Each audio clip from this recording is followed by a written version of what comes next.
যোগ্য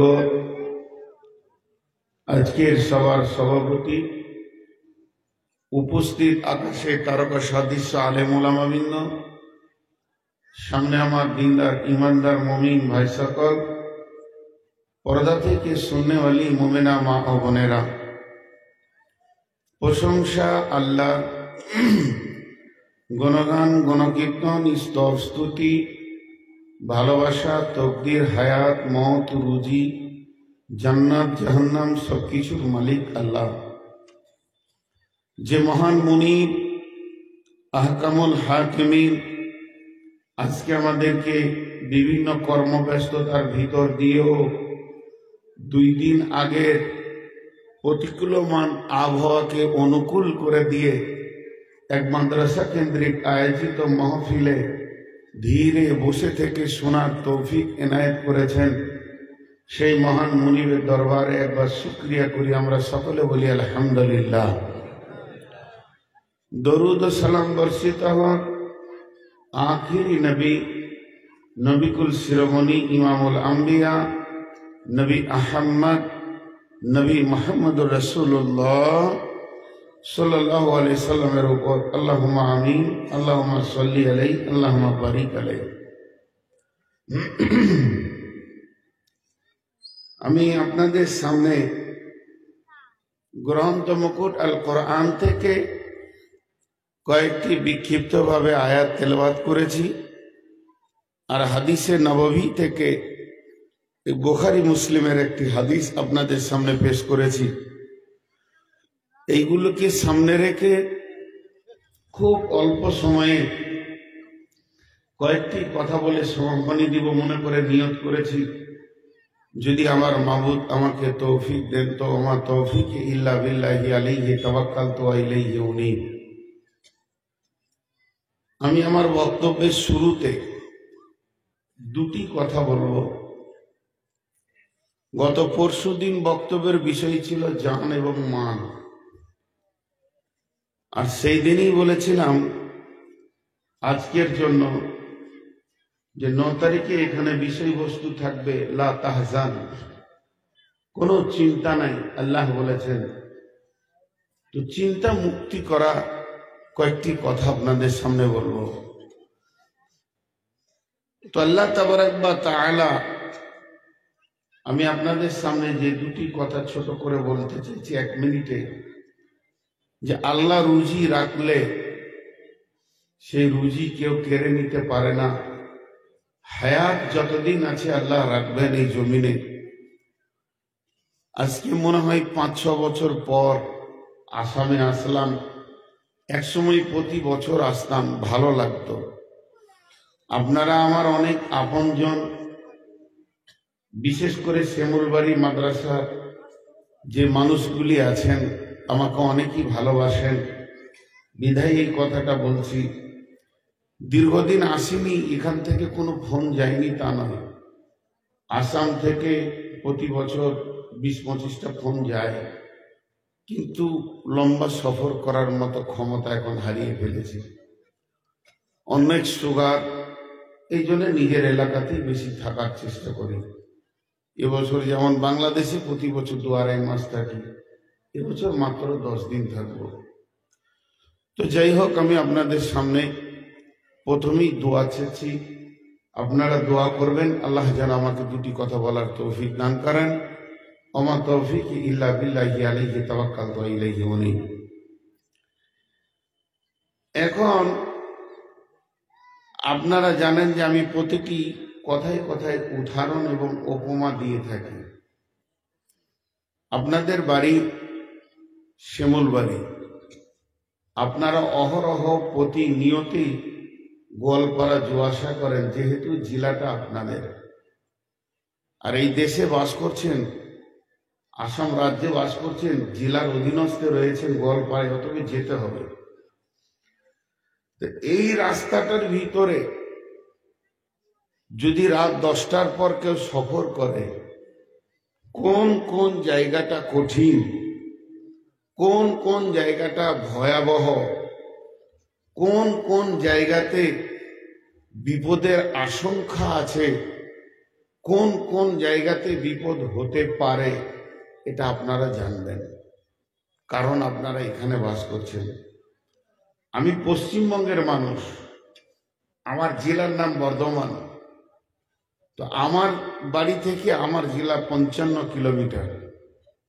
কোন কোন জায়গাতে রাতে বিপদ আছে, কোন কোন জায়গাতে সন্দেহ আছে, এটা আমি জানি।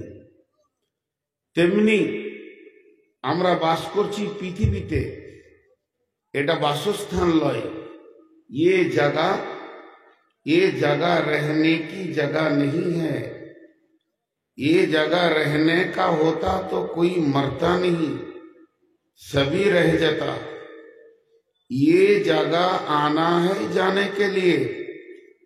আমাদের আসল জায়গার নাম হলো জান্নাত, জাহান্নাম কিন্তু আমাদের জায়গা নয়, এটা শাস্তির জায়গা, জেলখানা। তো এই পৃথিবী থেকে জান্নাত যেতে গেলে কোন কোন জায়গাটা বড় বিপদ, কোন কোন জায়গাটা বড় টেনশন, কোন কোন জায়গাটা বড় সন্দেহ আছে যে এই জায়গাগুলো বিপদ ঘটতে পারে, সেটা বিশ্বনবী বলে চলে গেছেন এবং আল্লাহ কালাম পাকের মধ্যে বলে দিয়েছেন। তার মধ্যে মোটামুটি একটা দুটো জায়গা আপনাদেরকে বলি। প্রথম হচ্ছে মওতের সময় একটা কঠিন জায়গা। দ্বিতীয় হচ্ছে কবরে যখন মাইয়াতকে রাখা হবে, ইদা উজিয়াল মাইয়িতু ফিল কবরে আতাহু মালাকানি ফায়াকুলানি মান রাব্বুকা মা দীনুকা মান নাবিয়ুকা, এটা একটা কঠিন জায়গা। 3 নম্বর অনুফিকা ফিস সূরি ফাসাইকা মান ফিস সামাওয়াতি ওয়া মান ফিল আরদি, কিয়ামত একটা কঠিন জায়গা। কিয়ামতের ভিতরে রাসূল সাল্লাল্লাহু আলাইহি ওয়াসাল্লাম বলেছেন আরো কঠিন হলো 3টি জায়গা। একটা হলো পুলসেরাতকে যখন জাহান্নামের উপরে রাখা হবে, যখন দাঁড়ি পাল্লাতে ওজন করা হবে নেকিবদি, এবং ডান হাতে বাঁ হাতে সার্টিফিকেট দেওয়া হবে। আর সর্বোপরি সব থেকে কঠিন হচ্ছে পুলসেরাত। আর এই জায়গাগুলো যখন আপনি আমি পার হয়ে যাব, তখন আর আমাদের টেনশন নেই, আমরা টেনশন মুক্ত। আমরা নিজের জায়গা, নিজের ঘরে, নিজের আসল বাসস্থানে পৌঁছে গেছি, যে জায়গাতে আজরাইল আর কোনোদিন যাবে না, মওতও পৌঁছাবে না। আবাদান আবাদান আবাদান জিন্দেগি বেঁচেই থাকবে, রোগ থাকবে না, সুস্থতা থাকবে, টেনশন থাকবে না, টেনশন মুক্ত থাকবে। তাহলে এই জায়গাগুলোকে আপনাকে আমাকে পার হতে হবে। কয়েকটি কথা বললাম, ভাবিয়েন না যে হাদিস কোরআনের বাইরে বলেছে। এখন সব থেকে কঠিন কোনটা, সব থেকে কঠিন কোনটা? এখানে বেশ কটা ব্রেন আমাদের বসে আছে। একজন বলছে রেল দুর্ঘটনাটা 22 সালে যেটা হলো এটা সব থেকে ভয়াবহ। আর একজন হেসে বলছে না, ওর থেকে ভয়াবহ নেপালে যে বিমানটা পড়ে গেল। আর একজন বলছে না, এর থেকে কঠিন হচ্ছে টাইটানিকটা যে সমুদ্রে ডুবে গেল। তাহলে আমাদের মাথা বিভিন্ন বিপদকে বিভিন্ন রকম করে দেখছে। এটা আমার ব্রেন, এটা ওনার ব্রেন, ওটা আর কারো ব্রেন, ওটা আর কারো ব্রেন।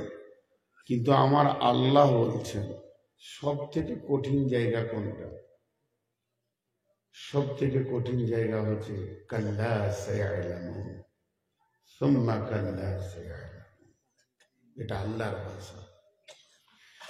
তোরা একদিন জানতে পারবি, নিশ্চয়ই তোরা একদিন জানতে পারবি। সেই ভয়াবহ দিনের নাম হচ্ছে কিয়ামত। সেই ভয়াবহ দিনের নাম কিয়ামত। সকলে একবার মহব্বতের সঙ্গে মুখ খুলি, সেই ভয়াবহ দিনের নাম কিয়ামত। কেন বললেন আমরা? আপনার আমার ব্রেন ফেল। আল্লাহ যেটা বলেছেন ওটাই ঠিক। কেন? কেন ওটা সব থেকে বড় কঠিন। টাইটানিকে 10,000 লোক ডুবে মরেছে, তাদের উদ্ধারের জন্য 20,000 লোক নিয়োজিত হয়েছে। রেল দুর্ঘটনায় আপনার কিনা 2,000 লোক মরেছে, তাদের ব্যবস্থাপনার জন্য 5,000 লোক ব্যবস্থা নিয়েছে। বিমান দুর্ঘটনায় 100 জন মারা গেছে, 5,000 লোক তার ব্যবস্থার জন্য দরাদরি করছে। এখন যদি আমার কোনো বিপদ হয়, আমি হয়তো মারাই যাব, কিন্তু অন্তত 10-20 জন আমার পেছনে মেহনত লেগে থাকবে। কিন্তু আমার আল্লাহ বলছেন কিয়ামতটা এত কঠিন দিন, সবাই নিজে নিজে ব্যস্ত হয়ে যাবে, আর একজনের জন্য আর একজনে সাহায্যের হাত বাড়াবে না। এত বড় পেরেশানি হবে। হাদিসের মধ্যে এসেছেন নবী ইব্রাহিম, যাকে আল্লাহর খলিল বলা হয়েছে, যাকে আল্লাহ এত ভালোবাসেন, নিজের কাবার ভিতরে তাকে জায়গা দিয়েছেন। কাবা শরীফের পূর্ব গায়ে জায়গাটা ইব্রাহিমের জায়গা, মাকাম ইব্রাহিম। ওই জায়গাটা যে আল্লাহ ইব্রাহিমকে কেন দিয়েছেন? অত্যাধিক প্রেমের ওপরে দিয়েছেন। এবং কোরআনে বলেছেন ফিহি আয়াতুম মাকাম ইব্রাহিম, আমার কাবার পাশে ইব্রাহিমের পদচিহ্নকে আজও রেখে দিয়েছি, তার জায়গা রেখে দিয়েছি। তার মানে জেনে নেন আমার রবের সঙ্গে ইব্রাহিমের অদত প্রেম ভালোবাসা কত ছিল, যে আল্লাহ তার ঘরের পাশে ইব্রাহিমকে জায়গা দিল। বিশ্বনবী বলছেন সেই ইব্রাহিম কিয়ামতের দিনে হাঁটু দুদিকে মাটিতে গেড়ে দেবে, আর গোড়ালির ওপরে পাছাটা রাখবে, হাত দুটোকে প্রসারিত করে বলবেন হে আমার রব, ওরে আমার খলিল, ওরে আমার বন্ধু, আজকের দিনে আমি আমার সন্তানের কথা বলছি না, আমার বিবির কথা বলছি না, আমি আমার বংশের কথা বলছি না, আমি ইব্রাহিম কি করে বাঁচব? আল্লাহ তুমি তার ব্যবস্থা নাও। নাফসি নাফসি করবে, হযরতে হুদ বলবে নাফসি নাফসি, হযরতে সালেহ বলবেন নাফসি নাফসি, দাউদ বলবেন নাফসি নাফসি, সুলাইমান বলবেন নাফসি নাফসি, হযরতে ঈসা বলবেন নাফসি নাফসি, মুসা বলবেন নাফসি নাফসি। শুধু একজনই বলবেন উম্মতি, তিনি হলেন আখিরি পয়গম্বর। এর জন্য আমার আল্লাহ বলছেন যতগুলো ভয়াবহ দুর্ঘটনা তোর মাথাতে আছে, আর যতগুলো বিপদের সংক্রান্ত জায়গা তোর জানা আছে যে এই জায়গাতে বড় বিপদ হতে পারে, তার মানে সব বিপদকে ছাড়িয়ে দিয়ে চলে যাবে একদম কিয়ামতের ময়দান। এর থেকে বড় বিপদ আর নেই। আপনাদের আসামের মাই যেখানে পছন্দ হয় না আল্লাহ জানে, এর থেকে বড় বিপদ আর নেই। দেখেন কমিটির লোকেরা যে বসতে পারছে না, পায়ে যদি ব্যথা থাকে তো চেয়ার দেন, ওখানে চেয়ার বসিয়ে দেন, আর না হয় আমার চেয়ারটা দেন, আমি নিচে বসে ব্যায়ামটা করি। এরাও দাঁড়িয়ে আছে এখানে, সবাই বসছে, কিন্তু ওদের মাথাটা কেন যে বলছে না যে বসি আমি? আজীব জিনিস, ওদের মাথায় কোনো অন্য পার্স আছে।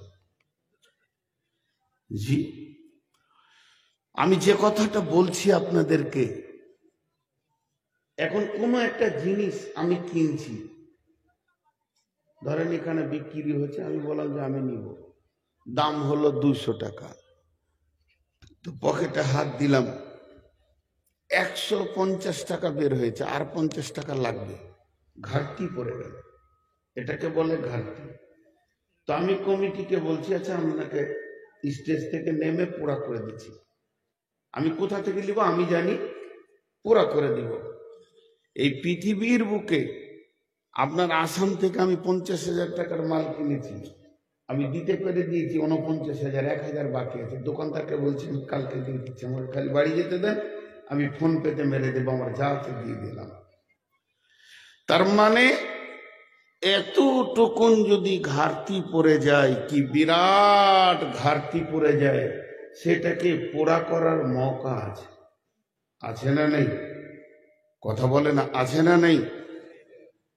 কিন্তু আল্লাহ বলছে তোরা বুঝবি একটা এমন দিন আসছে তোরা বুঝবি, যে দিনটা এত ভয়াবহ হবে রে, যদি তিল পরিমাণ তোর আমলের কমি পড়ে যায়, মৌকা পাবি না দ্বিতীয় সেটাকে পুরা করার।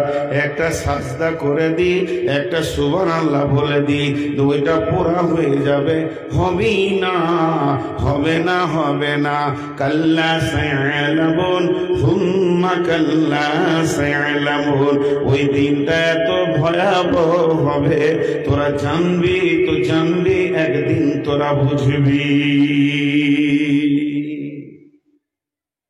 আমি আপনাদের টেনশন বাড়াতেই রয়েছে। কাফেররা এসে রাসূলুল্লাহ সাল্লাল্লাহু আলাইহি ওয়াসাল্লামকে উল্টা পাল্টি প্রশ্ন,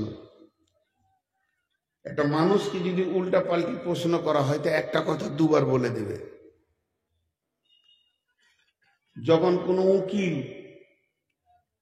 এসপি আসামিকে প্রশ্ন করে, তুমি ওখানে ছিলে? না, ছিলাম না। ও, তাহলে সেই সময় বিকালে থেকে গিয়েছিলে? যদি একবার হ্যাঁ বলে দেয়, তুমি ছিলাম না বলে আবার হ্যাঁ বলছো। উল্টা পাল্টি, উল্টা পাল্টি, উল্টা পাল্টি। তো সব থেকে বেশি উল্টা পাল্টি প্রশ্ন কাকে করেছে? রাসূলুল্লাহ সাল্লাল্লাহু আলাইহি ওয়াসাল্লামকে করেছেন। কারা করেছেন? কারা করেছে? আলিমরা। ভাবিয়েন না যে জাহেলরা করেছে। জাহেলরা, আলিমরা রসুলকে অনেক কষ্ট দিয়েছেন। এখন আপনি বলবেন, কোরআন তো নাজিল হতে শুরু হলো, হাদিস তো রসুলের জবান থেকে আসতে লাগলো, তো আলিম ছিল কোথায়? বলে ছিল। তার আগেকার কিতাবে তার আলিম ছিল, তৌরাতের আলিম ছিল, জবুরের আলিম ছিল, ইনজিলের আলিম ছিল। আল্লাহ রসুলকে হঠাৎ প্রশ্ন করছে হিব্রু, হিব্রু বলা হয় পাদ্রীকে, পাদ্রী, পোপ। বুখারীর হাদিস, জাআল হিবরি ফাসালা রাসূলুল্লাহ সাল্লাল্লাহু আলাইহি ওয়াসাল্লাম। একজন পাদ্রী এসে রসুলকে প্রশ্ন করলেন, হাল তাদরি কাদরুল্লাহ, ও নবী মুহাম্মদ, তুমি কি আল্লাহর ক্ষমতা কিছু জানো? কাকে প্রশ্ন করছে? দেখেন, নবী মুহাম্মদকে প্রশ্ন করছে, তুমি আল্লাহর ক্ষমতা সম্পর্কে জানো? বিশ্বনবী মুখ খুলে দিলেন, বিসমিল্লাহির রহমানির রহিম, ওমা কদরুল্লাহ হাক্কা কদরিহি ওয়াল আরদু দামিয়ান কবজাতুহু ইয়াওমাল কিয়ামাতি ওয়াস সামাওয়াতু মাতবিয়াতুন বিয়ামিনিহি সুবহানাহু ওয়া তাআলা আম্মা ইউশরিকুন। ওয়া নুফিখা ফিস সূরি ফাসাইকা মান ফিস সামাওয়াতি ওয়া মান ফিল আরদি ইল্লা মান শাআল্লাহু সুম্মা নুফিখা ফীহি উখরা ফাইযা হুম ينظرون وأشرقت الأرض بنور ربها وأوتي الكتاب وجيء بالنبيين والشهداء وقضي بينهم بالحق وهم لا يظلمون। বিশ্বনবী যখন সূরা জুমারের আয়াতগুলো পড়তে শুরু করেছে, ওর চোখ তখন আর কাজ করছে না। কি বলছে রে, কি বলছে? আল্লাহর ক্ষমতা সম্পর্কে কি গভীর কথা বলছে। হয়ে গেল। খালি এসে প্রশ্ন করা, উল্টা পাল্টি প্রশ্ন, উল্টা পাল্টি প্রশ্ন। আপনাদের আসামেও বড় বড় উকিল আছে, একটা বক্তাকে ঘিরে 5 জন 10 জন বসে উল্টা পাল্টি প্রশ্ন, উল্টা পাল্টি প্রশ্ন আছে, উকিল আছে। তো এই প্রশ্ন যখন করতে শুরু করলো, তার মধ্যে একটা প্রশ্ন ছিল, ويقولون متى هذا الوعد إن كنتم صادقين। ও নবী, তুমি যদি সত্য নবী হও, ও নবী, তুমি যদি সত্য নবী হও, তাহলে সেই দিনের খবরটা বলে দাও। কিয়ামতটা কবে হবে, কোন তারিখে হবে, আর কিভাবে সংগঠিত হবে। ওয়ায়াকুলুনা মাতা হাযাল ওয়াদু ইন কুনতুম সাদিকিন। দেখেন প্রশ্ন, দেখেন বিশ্ব নবীকে প্রশ্ন করছে, আমাদেরকে তো করবেই মানুষ, আখেরি পয়গম্বরকে ছাড়ছে না। তা আল্লাহ রসুল সহজ করে বলে দিলেন, কুল, নবী আল্লাহ বলেন নবী হে তুমি বলে দাও, ইন্নামাল ইলমু ইনদাল্লাহি ওয়া ইন্নামা আনা নাযীরুম মুবিন। হে সওয়াল করনে ওয়ালা, ও প্রশ্ন করনে ওয়ালা, তোমরা আমাকে প্রশ্ন করছো করো, কিন্তু কবে কিয়ামত হবে এর সম্পূর্ণ জ্ঞানটা, এর সম্পূর্ণ ইলমটা আল্লাহর কাছে রয়েছে। আল্লাহ আমাকে শুধুমাত্র ভয় দেখানেওয়ালা পাঠিয়েছে। আমি তোমাদেরকে ভয় দেখিয়ে দেব, আমার ডিউটিটা শেষ হয়ে যাবে। কিয়ামতটা কবে হবে কে জানে না, আল্লাহ জানে। উত্তর এসেছে, টাকা উত্তর এসেছে। জি, কোন জায়গায় উত্তরের এতটুকু কমই হয়নি। যেমন প্রশ্ন তেমনি উত্তর। তা এই কিয়ামতকে নিয়ে প্রশ্ন শুরু করেছে। আম্মা ইয়াতাসাআলুন,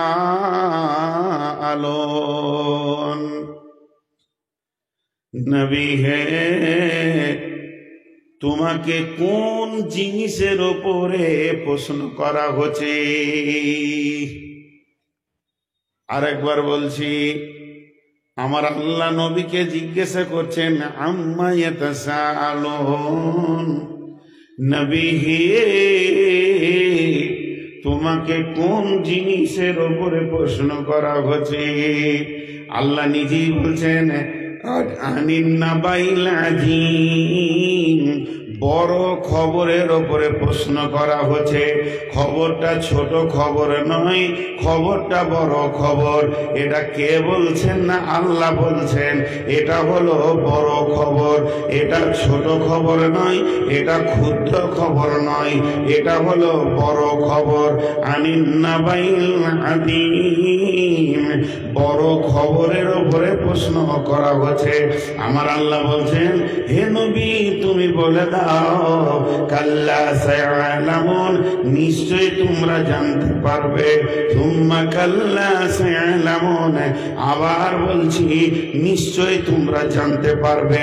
এই খবরটা কত বড় খবর। আল্লাযী হুম ফীহি মুখতালিফুন, ও নবী তোমার সঙ্গে তর্কাতর্কি করছে যাতে করে এটা ইখতিলাফ তৈরি হয়ে যায়, এর ভিতরে নানা রকম মতভেদ সৃষ্টি করে দেয়। কিয়ামত হতেও পারে, কিয়ামত নাও হতে পারে। এই রকম যে মতভেদ সৃষ্টি করে দেবে তা করতে পারবে না। আমি আল্লাহ বলছি সেটা একদিন হবেই হবে, আর সেটা একদিন হতেই হবে। একজন ওই কিয়ামতের ময়দান ছাড়া জান্নাতে যেতে পারবে না।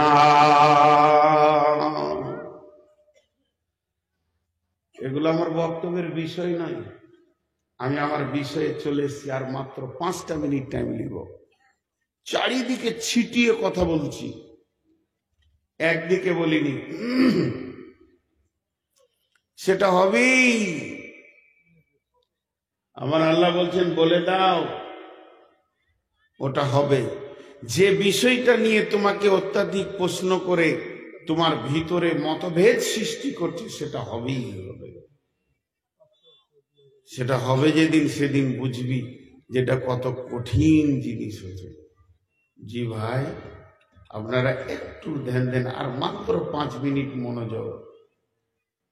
আল্লাহ নিজে বলছেন ওটা হলো বড় খবর, নাবাইল আযীম। সাহাবীরা কিয়ামত নিয়ে কত টেনশন করতে জানেন? সাহাবীটার নাম আব্দুল্লাহ ইবনে রাওয়াহা। সাহাবীটার নাম আব্দুল্লাহ ইবনে রাওয়াহা। হাদিসটা বাইহাকি শরীফের হাদিস। আব্দুল্লাহ ইবনে রাওয়াহা তার বিবির জাগে মাথা দিয়ে শুয়ে আছেন। এবার একটা জিনিস ভাবেন, সেও জওয়ান, তার বিবিও জওয়ান, বৃদ্ধা বৃদ্ধ কেউ হয়ে যায়নি।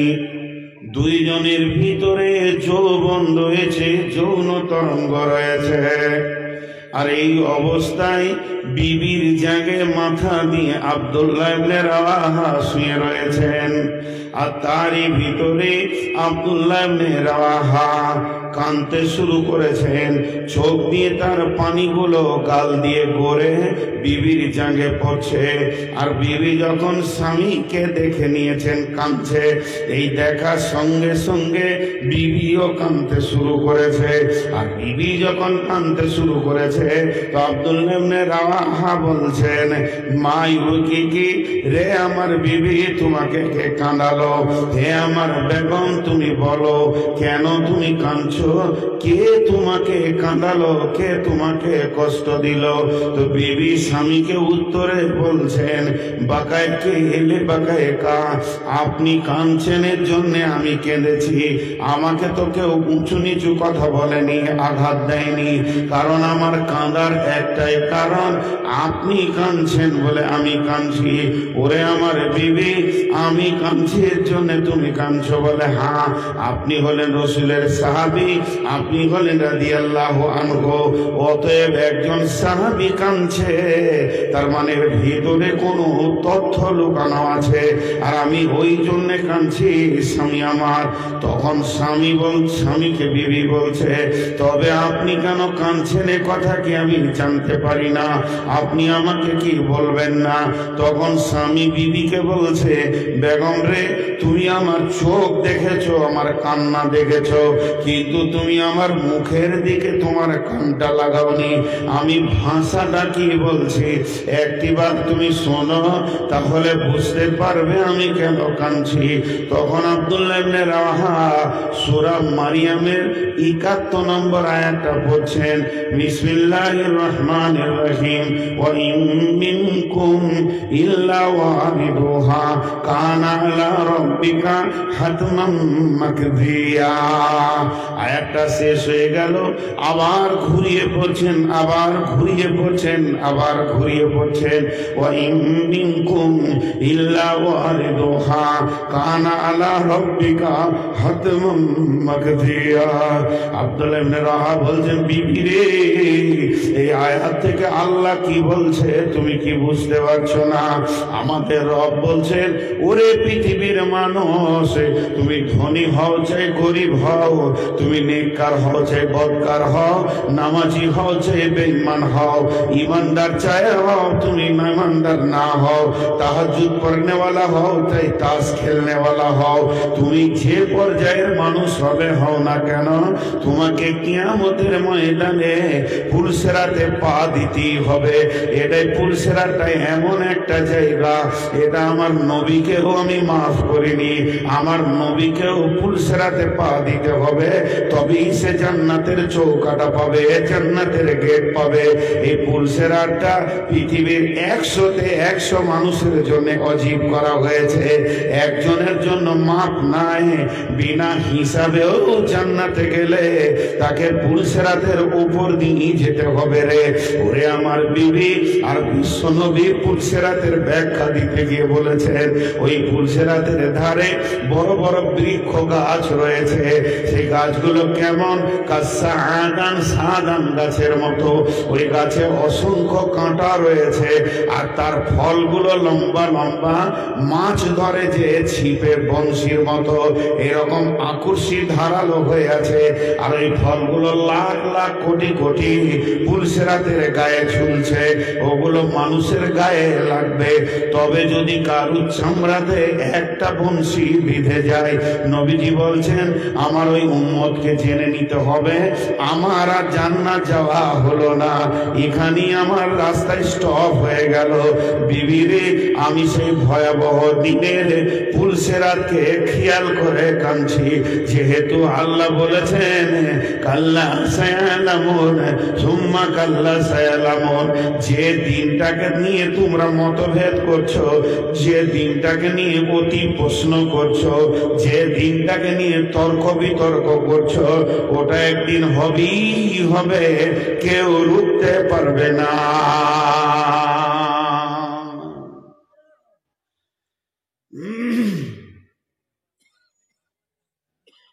জি ভাই, এতক্ষণ আমি আপনাদেরকে টেনশন বাড়ালাম না কমালাম?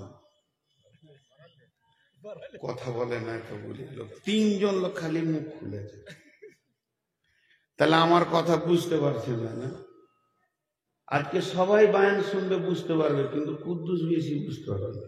ওর মগজে খালি টাকা ঢুকাইতে, আবার একবার ওদিন ফুরুক করে যাবে, আবার একবার আসবে। অন্য গায়ে যখন জালসা শুনবে তখন বুঝতে পারবে, আজকে বুঝবে না।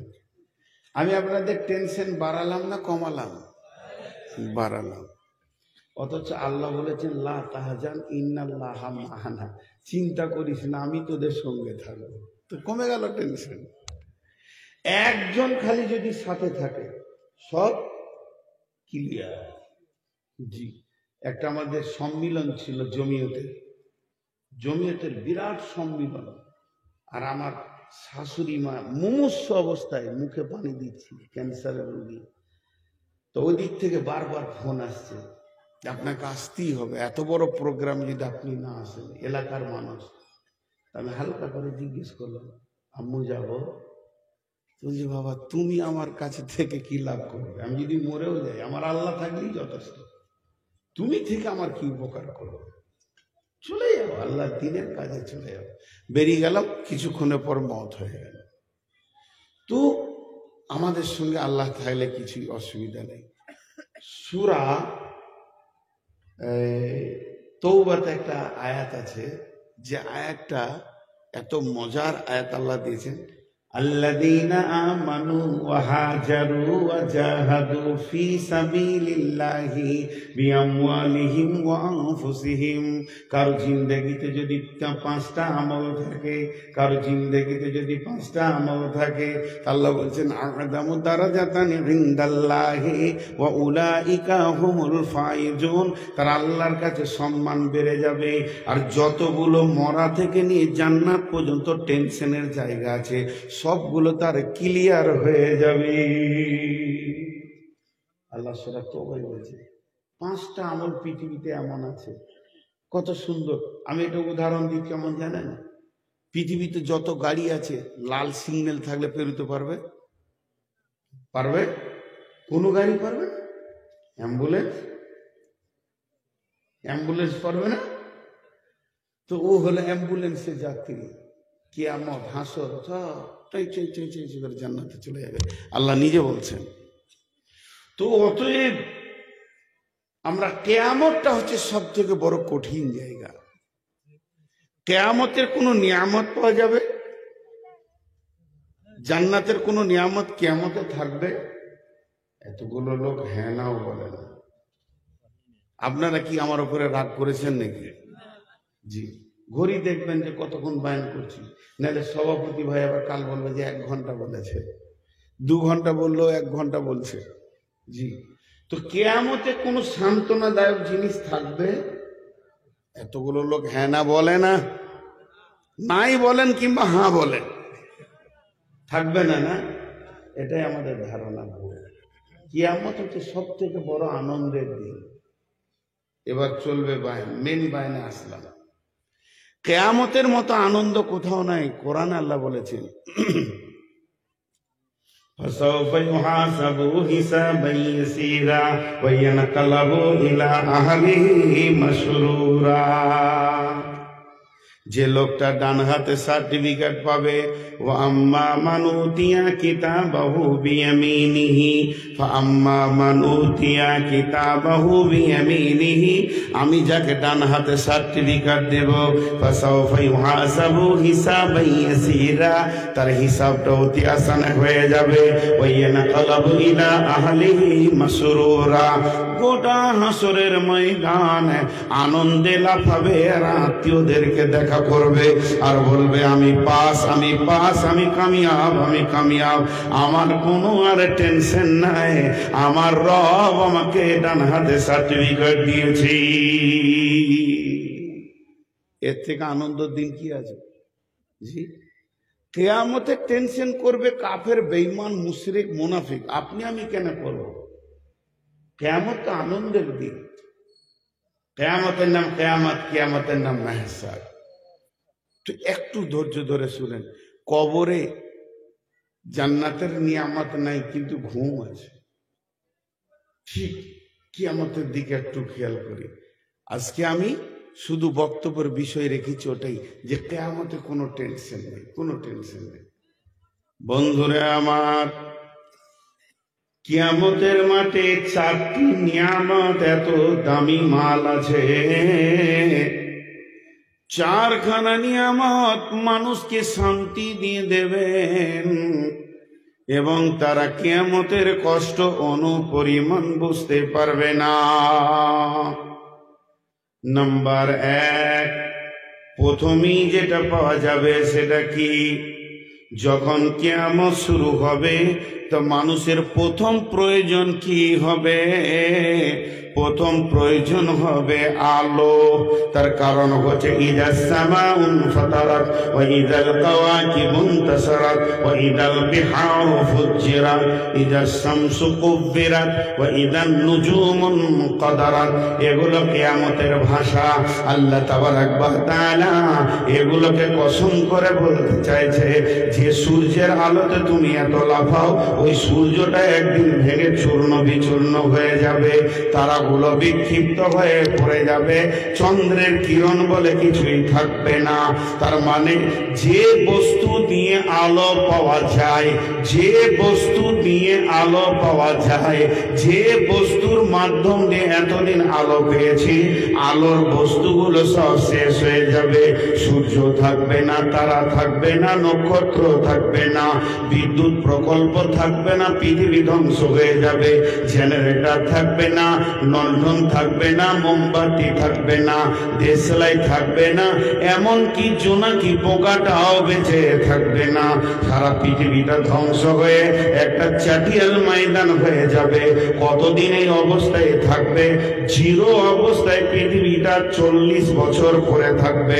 ওয়ানুফিকা ফিস-সূরি ফাসাইকা মান ফিস-সামাওয়াতি ওয়া মান ফিল আরদি ইল্লা মান শাআল্লাহু সুম্মা নুফিকা ফীহি উখরা ফাইদা হুম কিয়ামুন ইয়ানজুরুন। ইসরাফিল কয়বার সুর ফুঁকবে? ইসরাফিল 2 বার সুর ফুঁকবে। প্রথম সুরে পৃথিবীটা ভেঙে ময়দান হয়ে যাবে, সমস্ত মানুষ মাটি চাপা পড়ে যাবে। এরপর এই মতো 40 বছরে থাকার পর ইসরাফিল দ্বিতীয় সুরে যখন ফুঁকবে, সুম্মা নুফিকা ফীহি উখরা ফাইদা হুম কিয়ামুন ইয়ানজুরুন, তখন মানুষ দল দল কিয়ামতের মাঠে উঠবে।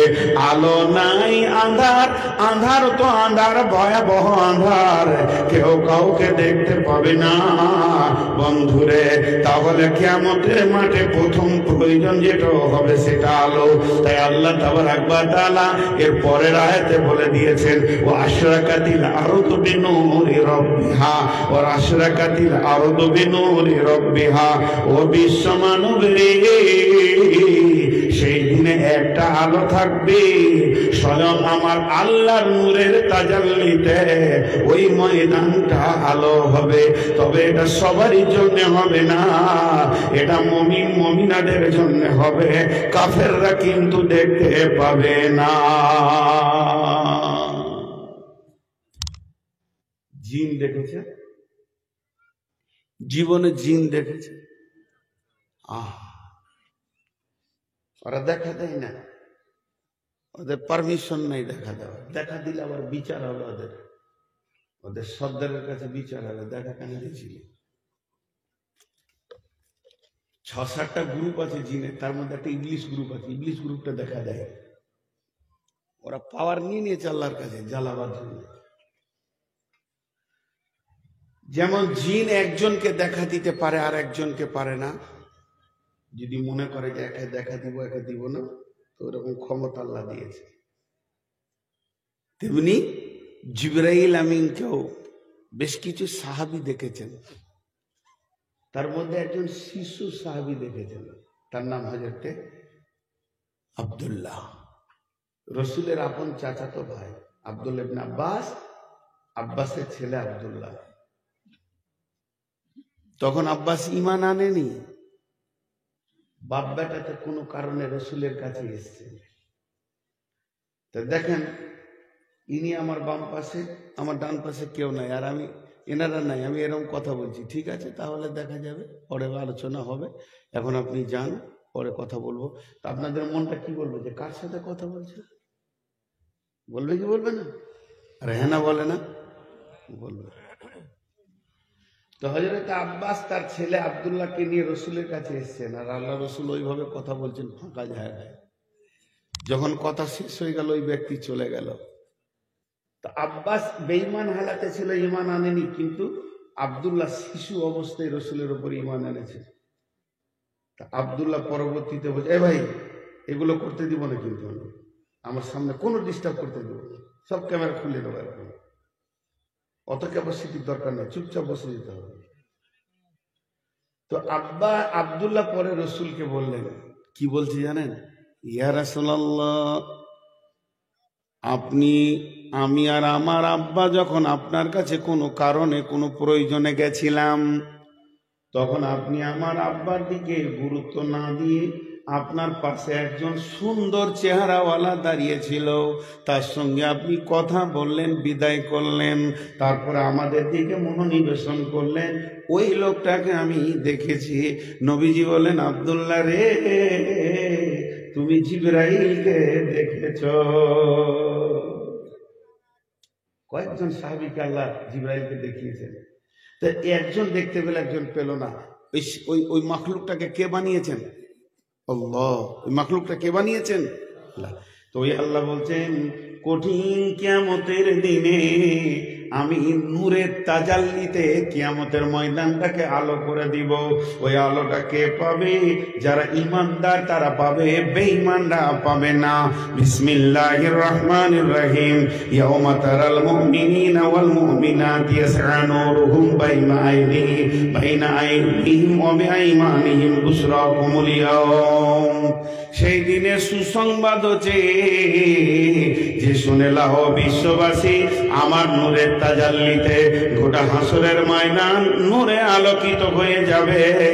এটা হচ্ছে মুমিন মুমিনাদের জন্য একটা বড় নিয়ামত, এটা বেঈমানরা দেখতে পাবে না।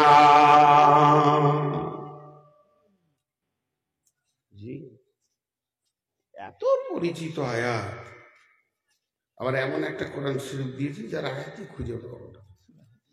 সূরা হাদীদ থেকে পড়ছি, তারপরও ভুল বলছি, 3 বার 4 বার তাও তাল পাচ্ছি না। জি,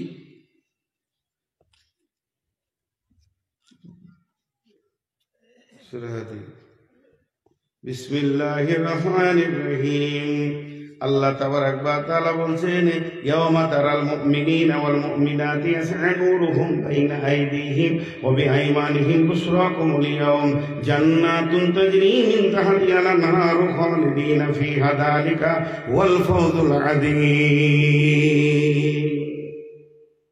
সেই দিন মুমিন মুমিনারা নূর পাবে। তারপর আয়াতে বলছেন, তারা যখন নূর পাবে, তারা নূরের তাজাল্লিতে তাদের ডান দিকটা আলো হবে, সামনে দিকটা আলো হবে, আর নূর এমন ভাবে চমকাবে, জান্নাতিন তাজরি মিন তাহতিহাল আনহার খালিদিনা ফিহা যালিকা হুয়াল ফাওজুল আযীম। ওরা জান্নাতের দিকে আগাতে থাকবে এবং আনন্দে চিত্তে যাবে, তারা হাসবে। তারা কিয়ামতের দিনে কোনোই কষ্ট বুঝবে না, এমন আনন্দে হাসবে। ইয়াউমা ইয়াকুলুল মুনাফিকুনা والمنافقات للذين آمنوا انظرنا نقتبس من نوركم قيل ارجعوا وراءكم فالتمسوا نورا।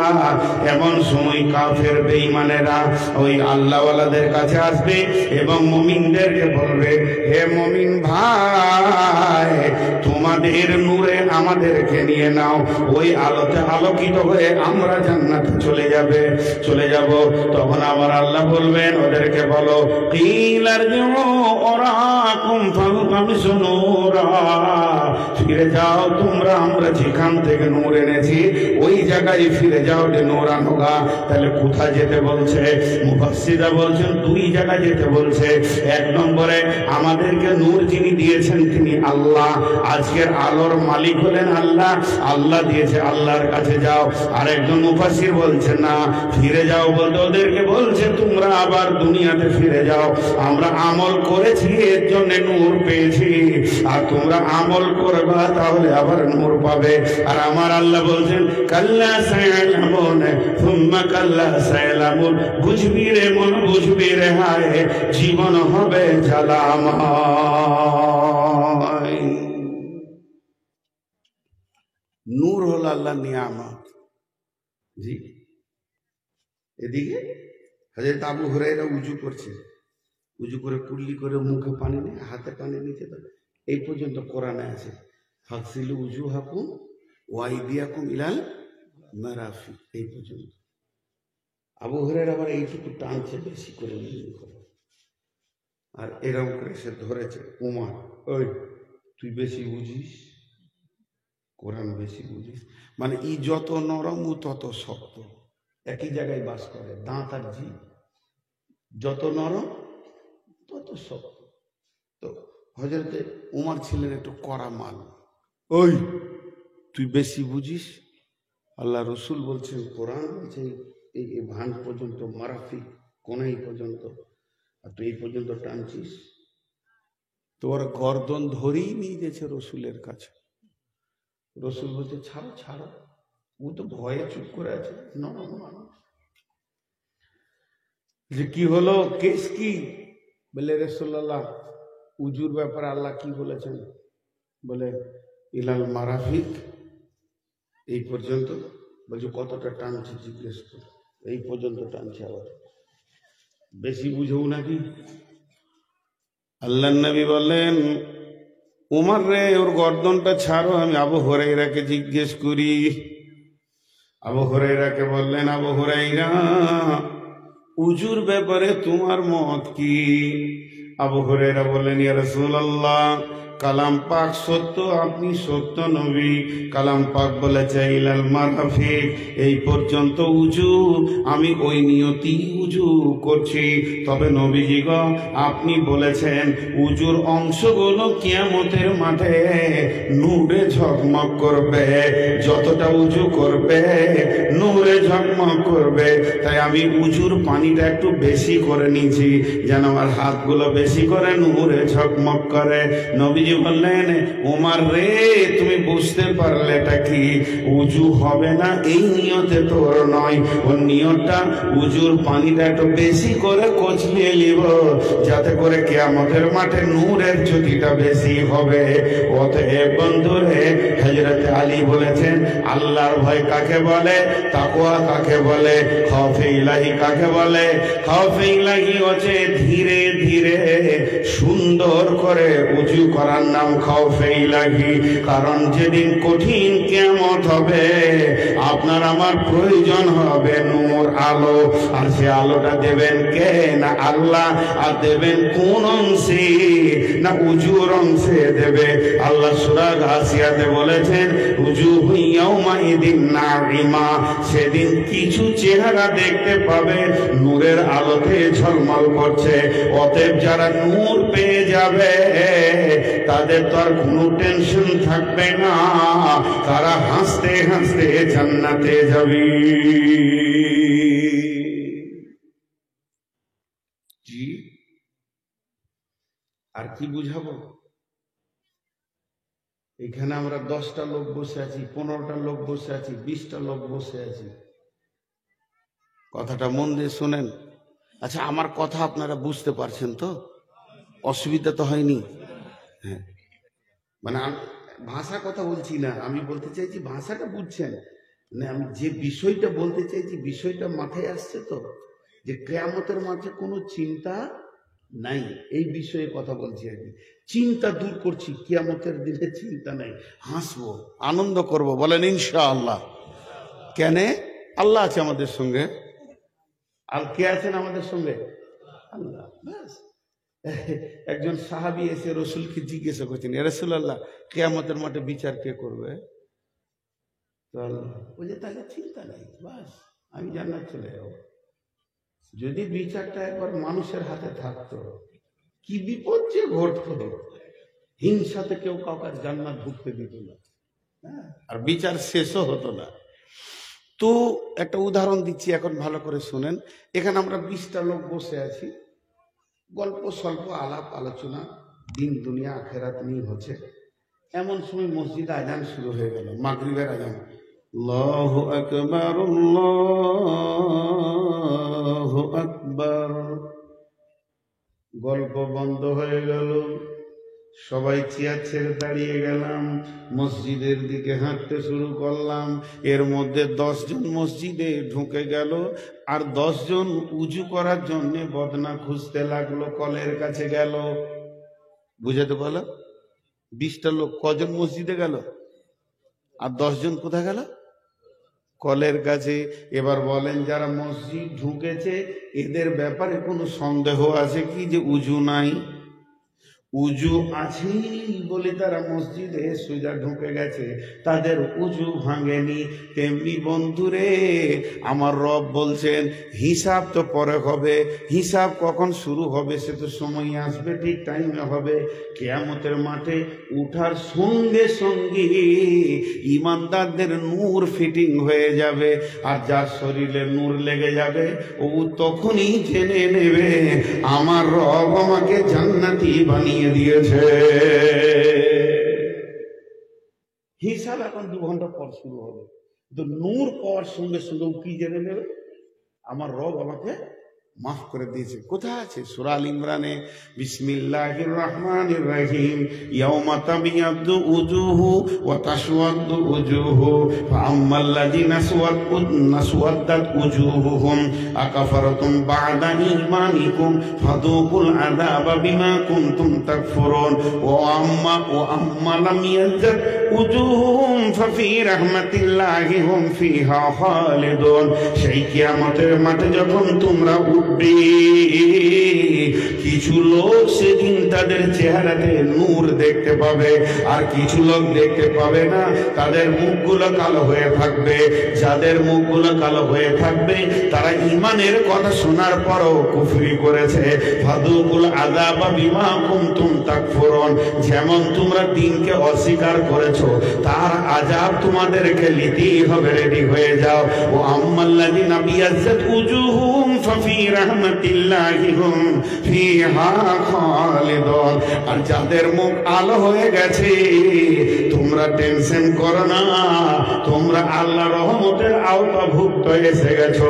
অতএব আল্লাহর যত দয়া রহমত আছে সব তোমরা পেতে থাকবি। আল্লাহ আমাদেরকে নূর দান করুন। এত লোক তাও আমিন বলছে না। আল্লাহ আমাদেরকে নূর দান করুন, কিয়ামতে আমাদের সঙ্গী বেনে যান, আর কাউকে চাই না।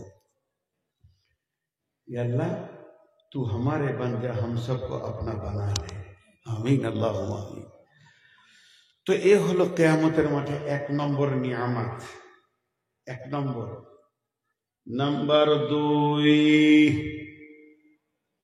কিয়ামতের মাঠে সবথেকে বড় নিয়ামত, দ্বিতীয় নম্বরটা বলছি, এটা আল্লাহর কাছে এবার রাসূলের।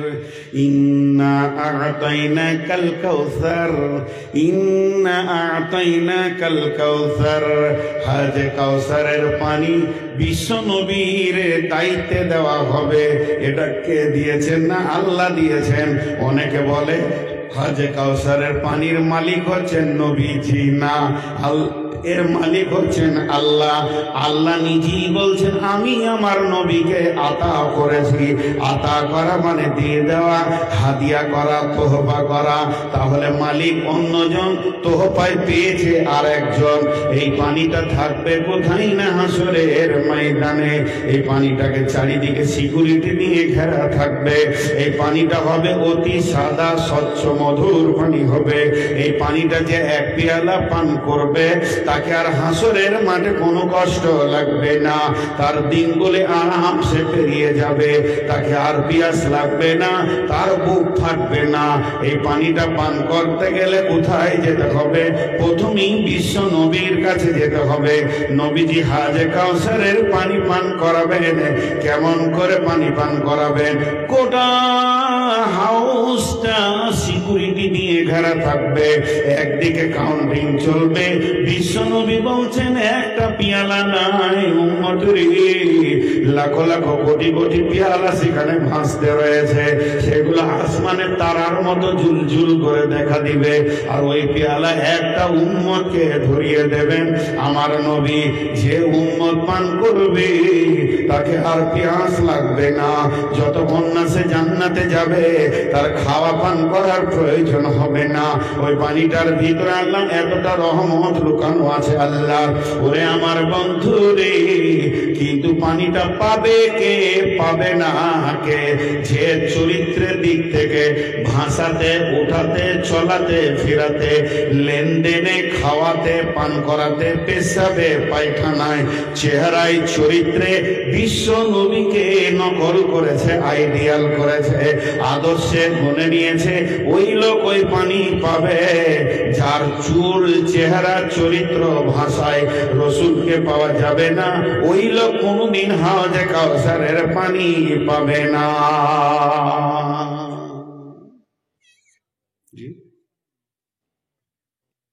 এইদিকে তাকান, উত্তর দিবেন। এটা পানি আছে না? আমি পান করতে পারবো? আরে কথা বলে না, পারবো? কোনো অসুবিধা নাই তো?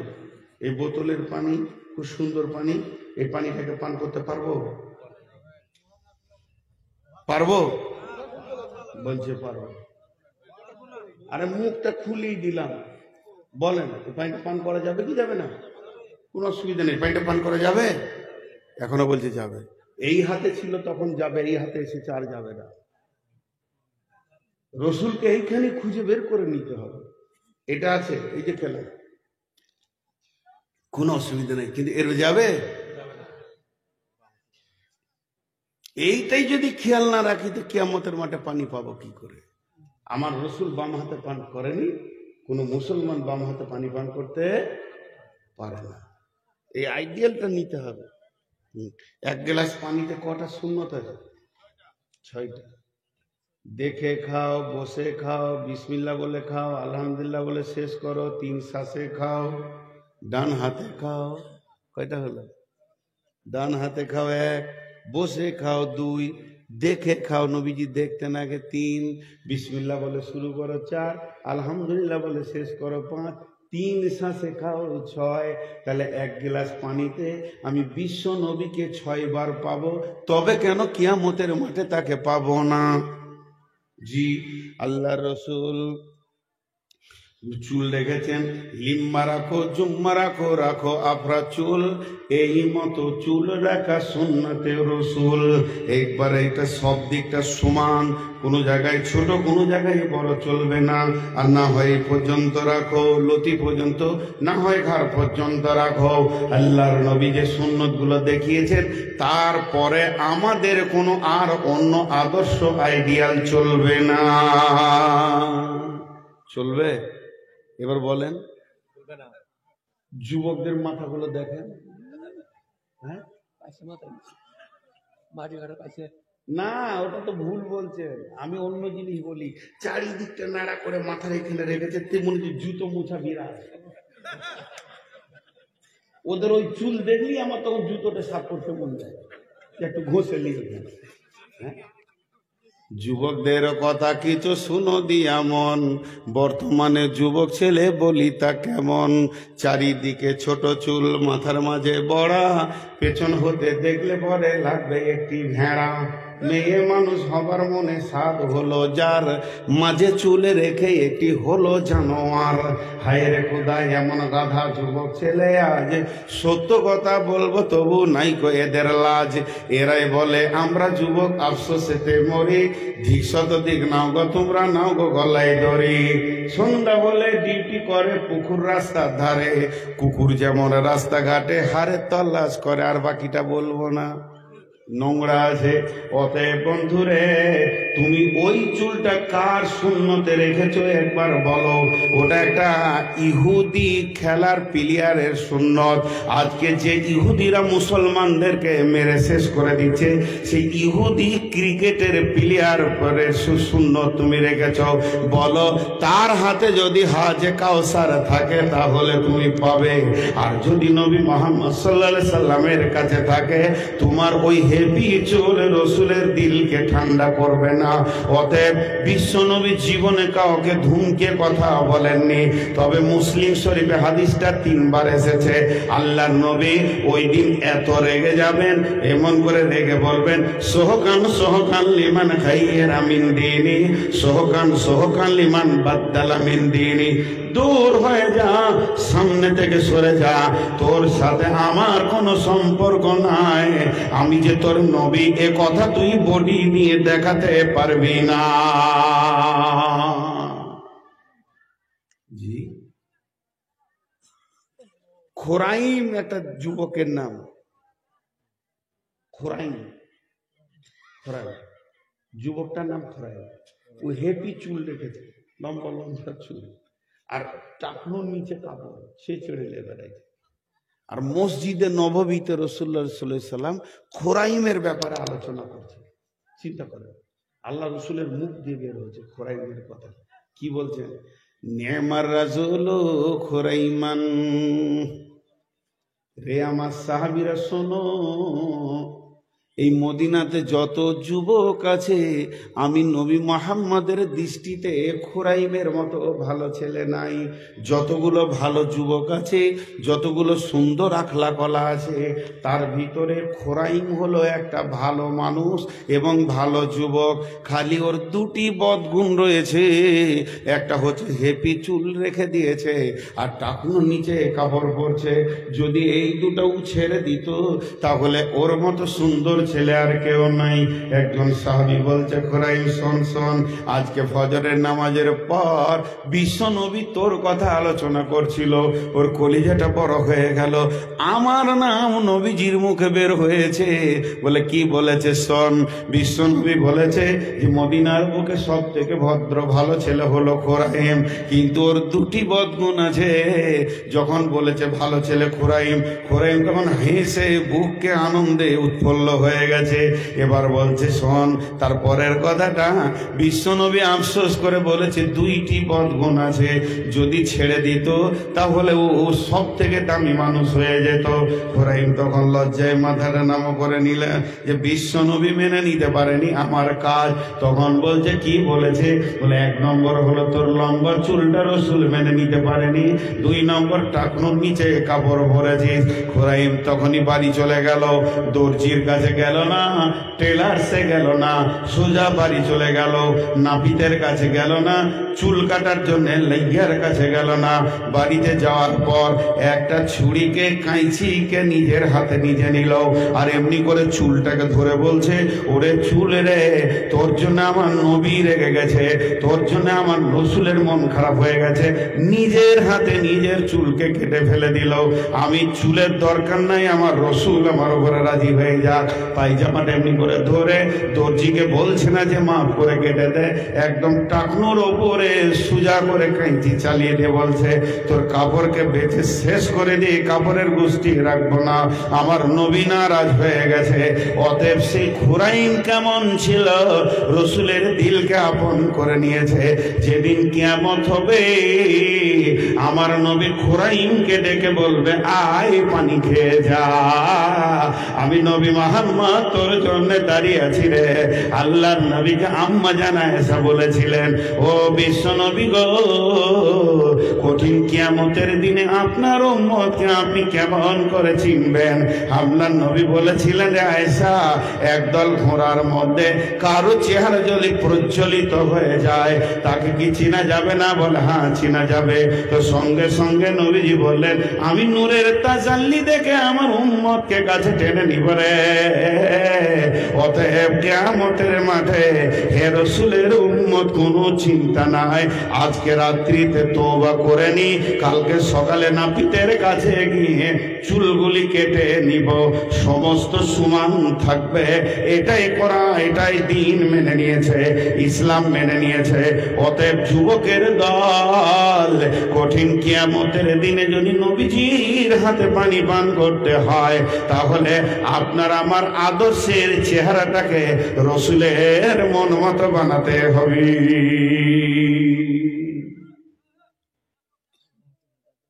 ওই ধারে কোনো ঝামেলা চলছে নাকি? চিল্লাইছে বাইরে, আপনি ওখানে যান, যদি 2 টাকা দেয় এটা দেবে, ওখানে যান।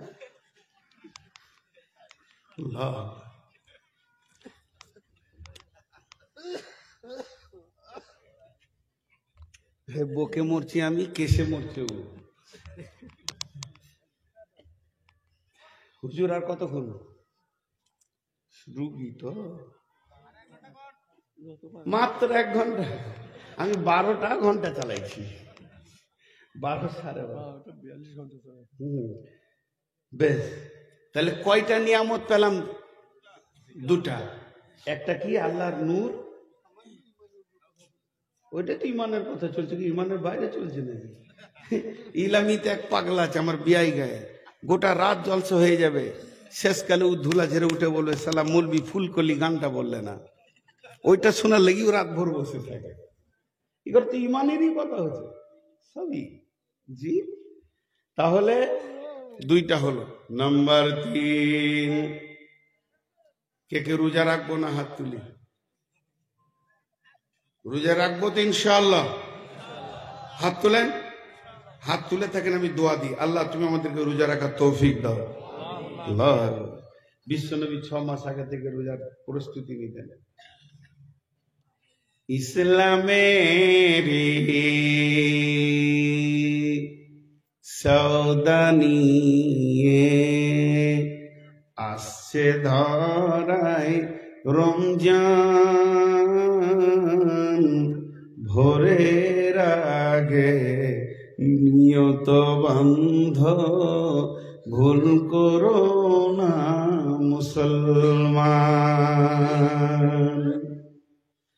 রমজানের 30 রোজা মাপ হবে তোর গুনার বোঝা, মাসুম শিশুর মতো আল্লাহ জীবন তোমায় করবে দান, ভোরের আগে নিয়ত বন্ধ ভুল করো না মুসলমান। এই মাসেতে একটি রাত্রি শবে কদর নামটি যার, 1000 মাসের সেরা সেরাত ঘুচাই পাপীর দুঃখ ভার। এই রাতেরই ও পাসনা আল্লাহর প্রিয় নজরানা, এই রাতেতেই নাজিল হলো নবীর উপর পাক কোরআন, ভোরের আগে নিয়ত বন্ধ ভুল করো না মুসলমান। বেহেশতেরি 8 দরজা, রাইয়ান নামে একটি দ্বার, সেই দ্বারেতে ঢুকবে কেবল যারাই আল্লাহর রোজাদার।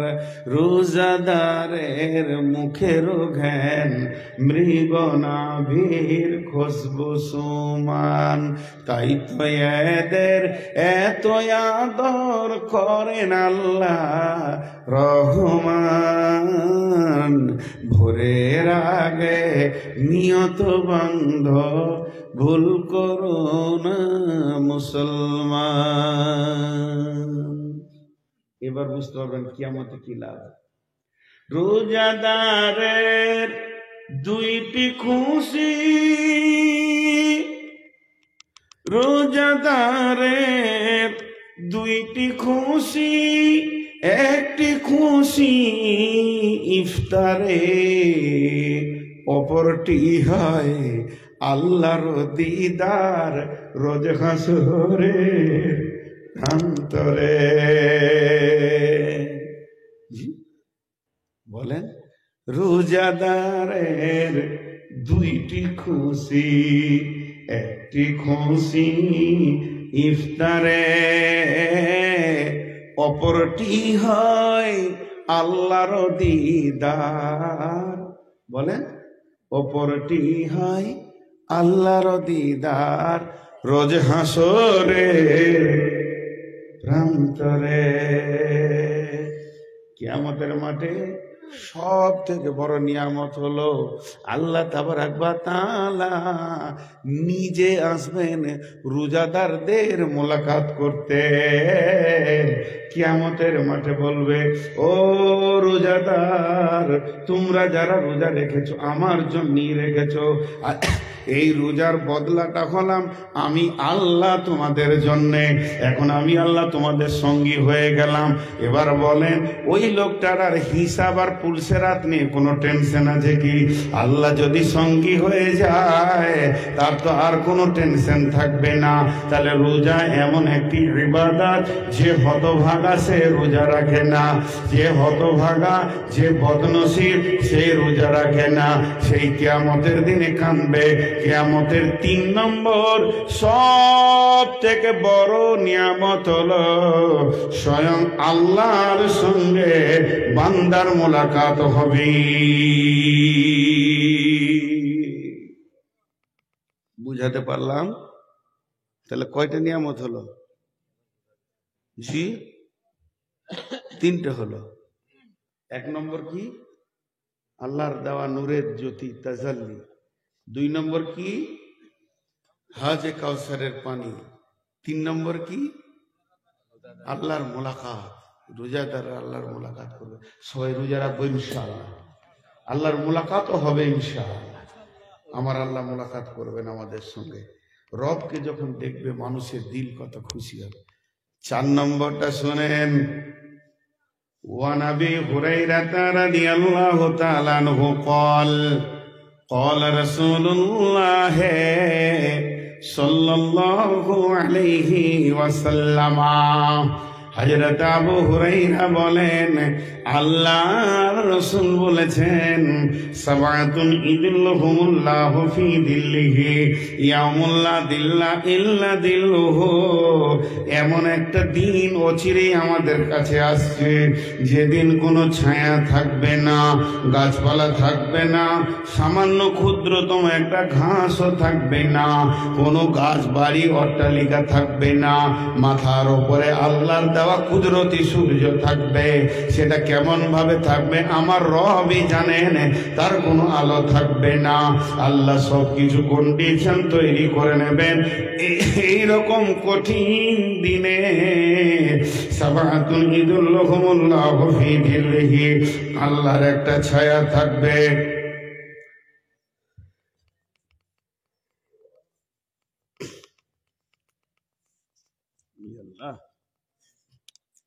আর কতদিন বাঁচি? এই পানিটা সুগারের জন্য খেয়েছি ভাই, ভিতর টান মারছে। সেই দিন একটা ছায়া থাকবে, ইযিল্লুহুমুল্লাহু ফি দিল্লিহি। কেউ বলে আরশের ছায়া, এমন তো হাদিসে আছে নাই। কেউ বলে আল্লাহর ছায়া, আল্লাহর কোনো ছায়ার প্রয়োজন করে না। কেউ বলে আল্লাহ সেদিন বানাবে, এটা কিছুই নয়। আল্লাহর একটা রহমত, তিনি সেদিন একটা ছায়া রাখবেন, অবশ্যই রাখবেন। আল্লাহর নবী বলছেন এটাকে। তাই কোন কোন মুফাসসিরের মত, আপনি আমি বলবো আল্লাহর রহমতের ছায়া, আল্লাহর দয়ার ছায়া থাকবে। ওই ছায়াতে আপনি আমি গিয়ে বাস করব। আর গোটা কিয়ামতে ত্রাহি ত্রাহি চলবে। জ্বলে গেলাম, পুড়ে গেলাম, দাঁড়াতে পারছি না, নিচেটা তপ তপ করে জ্বলবে, সূর্য মাথার উপরে থাকবে, মানুষ ঘামে ডুববে, চিৎকার করবে, নাফসি নাফসি করবে। কিন্তু এই ছায়ার ভিতরে যার নাম এসে যাবে, রিজার্ভেশন যার লেগে যাবে, সিট যার লেগে যাবে, গোটা কিয়ামতের কষ্ট কিছুই বুঝতে পারবে না। মানুষের তৈরি এসি যদি এত ভালো হয়, মানুষের তৈরি এসিটা যদি এত আনন্দের হয়, তাহলে আমার রবের সেই রহমতের ছায়াটা কেমন হবে? যেখানে টেনশন থাকবে না, যেখানে তাপ থাকবে না, যেখানে গরম থাকবে না, সেটাই হচ্ছে রহমতের ছায়া। তবে বন্ধুরে, ওই ছায়াতে আপনি যাবেন, আমি যাব, সে যাবে, উনি যাবে, আর কেউ যাবে চলবে না। আল্লাহর নবী বলছেন সাবাতুন, 7 ব্যক্তি, 7 শ্রেণীর লোক, টোটালে 7 জন লয়, মানে 7 রকম লোক থাকবে ওখানে। এমন পৃথিবীতে 7টা আমল আছে, ওই আমলের ভিতরে যারা জড়িত থাকবে, জেনে নিতে হবে তার রিজার্ভেশন যে লেগে গেছে। তার মধ্যে 1 নম্বর হলো ইমামুন আদিলন। পৃথিবীর বুকে যারা ন্যায় বিচার করেছে, অন্যায় বিচার করেনি, হক বিচার করেছে, এরা ওখানে রিজার্ভেশন লেগে যাবে এবং সে ওখানে বাস করবে। আপনাদের আসামে তো অন্যায় বিচার হয় না, আমাদের পশ্চিমবঙ্গের নেতারা যা উল্টা পাল্টি বিচার করে, এখানে সব ন্যায় বিচার হয়। জি আলহামদুলিল্লাহ, শুনে খুশি হলাম। ইনি বলছেন সব ন্যায় বিচার হয়। উল্টা না, 10 টাকা দিলেই মিথ্যা আছে। ও টাকা দিলেও মিথ্যা বলবে? হ্যাঁ, শুনেলেন, বিশ্ব নবীর কাছে একটা বিচার আসলো। মেয়েটার নাম ফাতেমা, নবীর বেটির নামে নাম। মেয়েটা চুরি করে ধরা খেয়েছে, এখন তার হাত কাটা হবে। নবীজিকে বলা হলো, দয়ার নবী গো, মেয়েটি তো সম্ভ্রান্ত ঘরের মেয়ে, হাতটা যদি কেটে দেয়া হয় মান সম্মান থাকবে না, আপনাকে একটু এদিক ওদিক করে নিতে হবে। দয়ার নবী বললেন, লাউকানা বিনতি ফাতেমাতা, এটা যদি আমার মেয়ে ফাতেমা হতো, তাহলে আমি নিজের হাতে তার হাতটা কেটে ফেলে দিতাম। অতএব ইসলামে এরকম কোনো কিছুই নাই, ন্যায় বিচার হবে। তখন তারা দ্বিতীয় আপিল করলো, ইয়া রাসূলুল্লাহ, আমরা তো মুসলমান নই, আমরা তো আপনাকে নবী বলে মানিনি, কোরআনকেও মানিনি, অতএব এর উপরে আমরা বিচার নিব না, আমরা বিচার নিব তৌরাতের উপরে। আমরা হলাম ইহুদি, আমরা এখনো কালেমা পড়িনি, অতএব আমাদের বিচারটা তৌরাত থেকে করে দিতে হবে। বিশ্ব নবী বললেন, যাও তৌরাত নিয়ে এসো, তোমাদের তৌরাতের হাফেজ নিয়ে এসো, আমি তৌরাতের উপরে বিচার করে দিব। এরপরে ওরা তৌরাতের হাফেজকে ঘুষ মেরে দিল, যে জায়গায় তোমার হাত কাটার কথাটা আছে ওই শব্দটাকে বাদ দিয়ে তুমি পড়ে দিও, তাহলে বিচারটা হয়ে যাবে, মেয়েটার হাত কাটা যাবে না। বিচার যখন বসে গেল, আল্লাহর নবী বললেন, কে তৌরাতের পণ্ডিত আছো বাবা, তুমি তৌরাত পড়ো। তৌরাত পড়তে শুরু হয়ে গেল, যেই হাত কাটা জায়গাটা আসলো, ওইখানটা টপকে দিয়ে যেই পড়তে গেল, এমন সময় একজন সাহাবী বলে ফেললেন, ভাই দাঁড়িয়ে যাও, তুমি ভুল পড়ছো, 2-4টা শব্দ তুমি বাদ দিয়ে দিয়েছো। এরা অবাক, এরা জানতো না যে আল্লাহ রসুল একজন তৌরাতের হাফেজ করেছিলেন সাহাবীকে। সাহাবী যখন আটকে দিল, তখন এদের কলিজা শুকিয়ে গেল। আল্লাহর নবী বললেন, শোনো, আমার কাছে নেই বিচার ছাড়া অন্যায় বিচার চলবে না, কারণ আমার আল্লাহ বলে দিয়েছেন, ওয়াইদা কুলতুম ফাদিলু ওয়ালাউ কানা যা কুরবা, যদিও তোমার নিকট আত্মীয় হয়, আপনজন হয়, নিজের ছেলেও হয়, তবে যখন তুমি আদালতে বসবে, বিচার করবে, তখন যেন অন্যায় কথা বলবে না, নিজের আত্মীয় নিজের কোল টেনে কথা বলবে না, তুমি হক কথা বলবে, তুমি ন্যায় কথা বলবে, কারণ আমি রবের বিচারের পুনরাবৃত্তি আর একবার করব। পৃথিবীর বুকে যত বিচার হচ্ছে বন্ধুরে, হে বিচারকের দল শুনেলেন, কিয়ামতের মাঠে যতগুলো এলান হবে, 1টা 2টা 3টে 5টা এলান হতেই থাকবে আল্লাহর তরফ থেকে। তার মধ্যে একটা এলান আসবে, হাসরবাসী রে, পৃথিবীতে পৃথিবীতে যে ন্যায় বিচার তোমরা পাওনি, কে কার মালকে দাবিয়ে নিয়েছে, কে কার কাছে ঘোষ নিয়েছে, কে কার কাছে টাকা লুট করে নিয়েছে, কে কার জমিকে মাটিকে দাবিয়ে নিয়েছে। ওয়াকুদিয়া বাইনাহুম বিল হাক্কি ওয়া হুম লা ইউযলামুন। আজকে আমি আল্লাহ হকের বিচার নিয়ে বসেছি রে।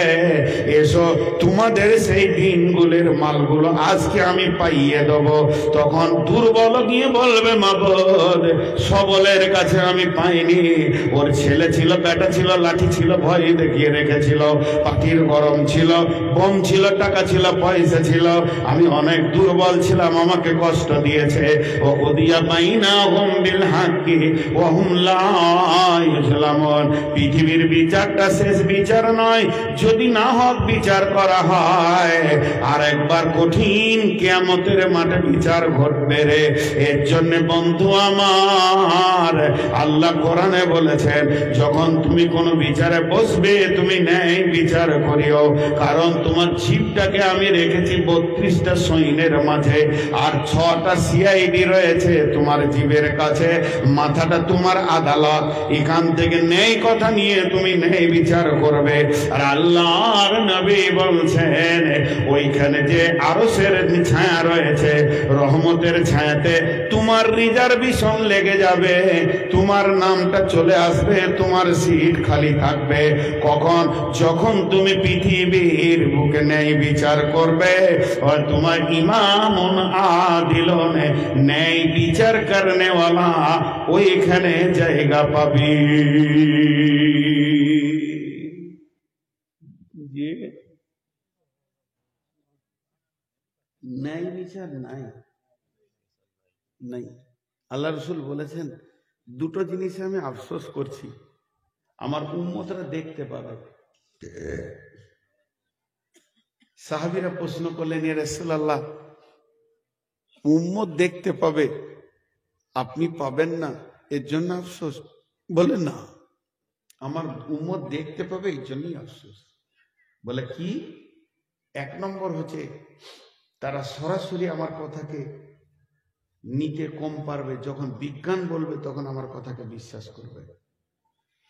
আর 2 নম্বর হচ্ছে, ওই যে গাভীটা দেখছো, গাভীর লেজের মতো ওদের কাছে চাবুক থাকবে, প্রতিদিন চাবুক চলবে, আদালত থাকবে, কোর্ট থাকবে, থানা থাকবে, চলবে প্রতিদিন, মারপিট চলবে, কিন্তু দোষী ব্যক্তি গায়ে হাওয়া দিয়ে ঘুরে বেড়াবে আর নির্দোষ জেলে বসে বসে পচবে।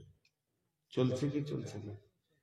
সেই নবী বলেছেন, সাদাল কাবিলাতা ফাসিকুহুম, চরিত্রহীন, লুট, লম্পট, দাগাবাজ, বেঈমান, মাতাল, জুয়ারি, এরা গায়ের বিচার করবে। চলছে কি চলছে না? আপনাদের দিকে সব আল্লাহর ওলিরা বিচার করে, কিন্তু আমাদের পশ্চিমবঙ্গের মাতাল, চোর, লম্পট, জুয়ারি, চরিত্রহীন, এরা বিচার করছে। বড় বড় আলিমদের কোনো মূল্য নেই। যাক, আপনাদের দেশে এখনো তাও ন্যায় বিচার আছে, শুনে খুশি হলাম। আর আলেমরা করে। দোয়া করবেন, দোয়া করবেন। আমার গ্রামে এখনো পর্যন্ত একটা জিনিস টিকে আছে, যত বড় বড় ঝগড়া ঝামেলার বিচার মাদ্রাসাতে হয়, আলিমরা করে, আলিমদেরকে নিয়ে করা হয়। আর গ্রামে যারা আলিম আছে, বাইরে থেকে 2টা মাদানিও ডাকা হয়। সামনে একটা বিচার আছে আমাদের জমি সংক্রান্ত, 2 জন মাদানিকে ডাকা হয়েছে। আলিম ছাড়া বিচার করবে কি? জ্ঞান আছে কার? তো এটা হলো 1 নম্বর। দেখেন, এক বাদশাহ হরিণ শিকার করতে গিয়েছে, সেরকম করে তীর মারছে, তীর, আর তীরটাকে যেই ছেড়ে দিয়েছে, হরিণটা তরক করে লাফিয়ে গিয়েছে। আর নদীর ধারে এক বুড়ি কাপড় সাফ করছিল, ওর একটাই বেটা, এই 10-12 বছরের, ওর কানে গিয়ে তীরটা লেগেছে, ছেলেটা স্পট হয়ে গেল, মরে গেল। জি, কি হলো বলেন?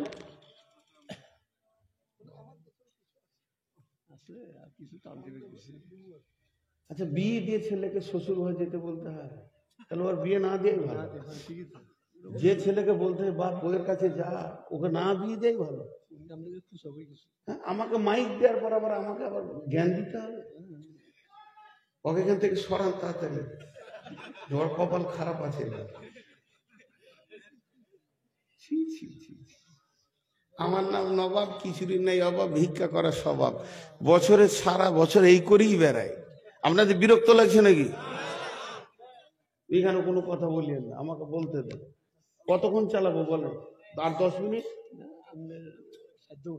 তাহলে আমাকে আমার মতো করে গুছিয়ে বলতে দেন।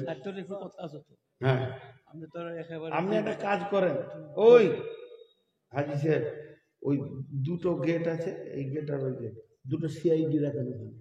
যে যাবে ওকে ধরিলে পড়ে যাক মাটিতে, টাকা দিয়ে তারপর যাবে, বাস তো হয়ে গেল। হ্যাঁ,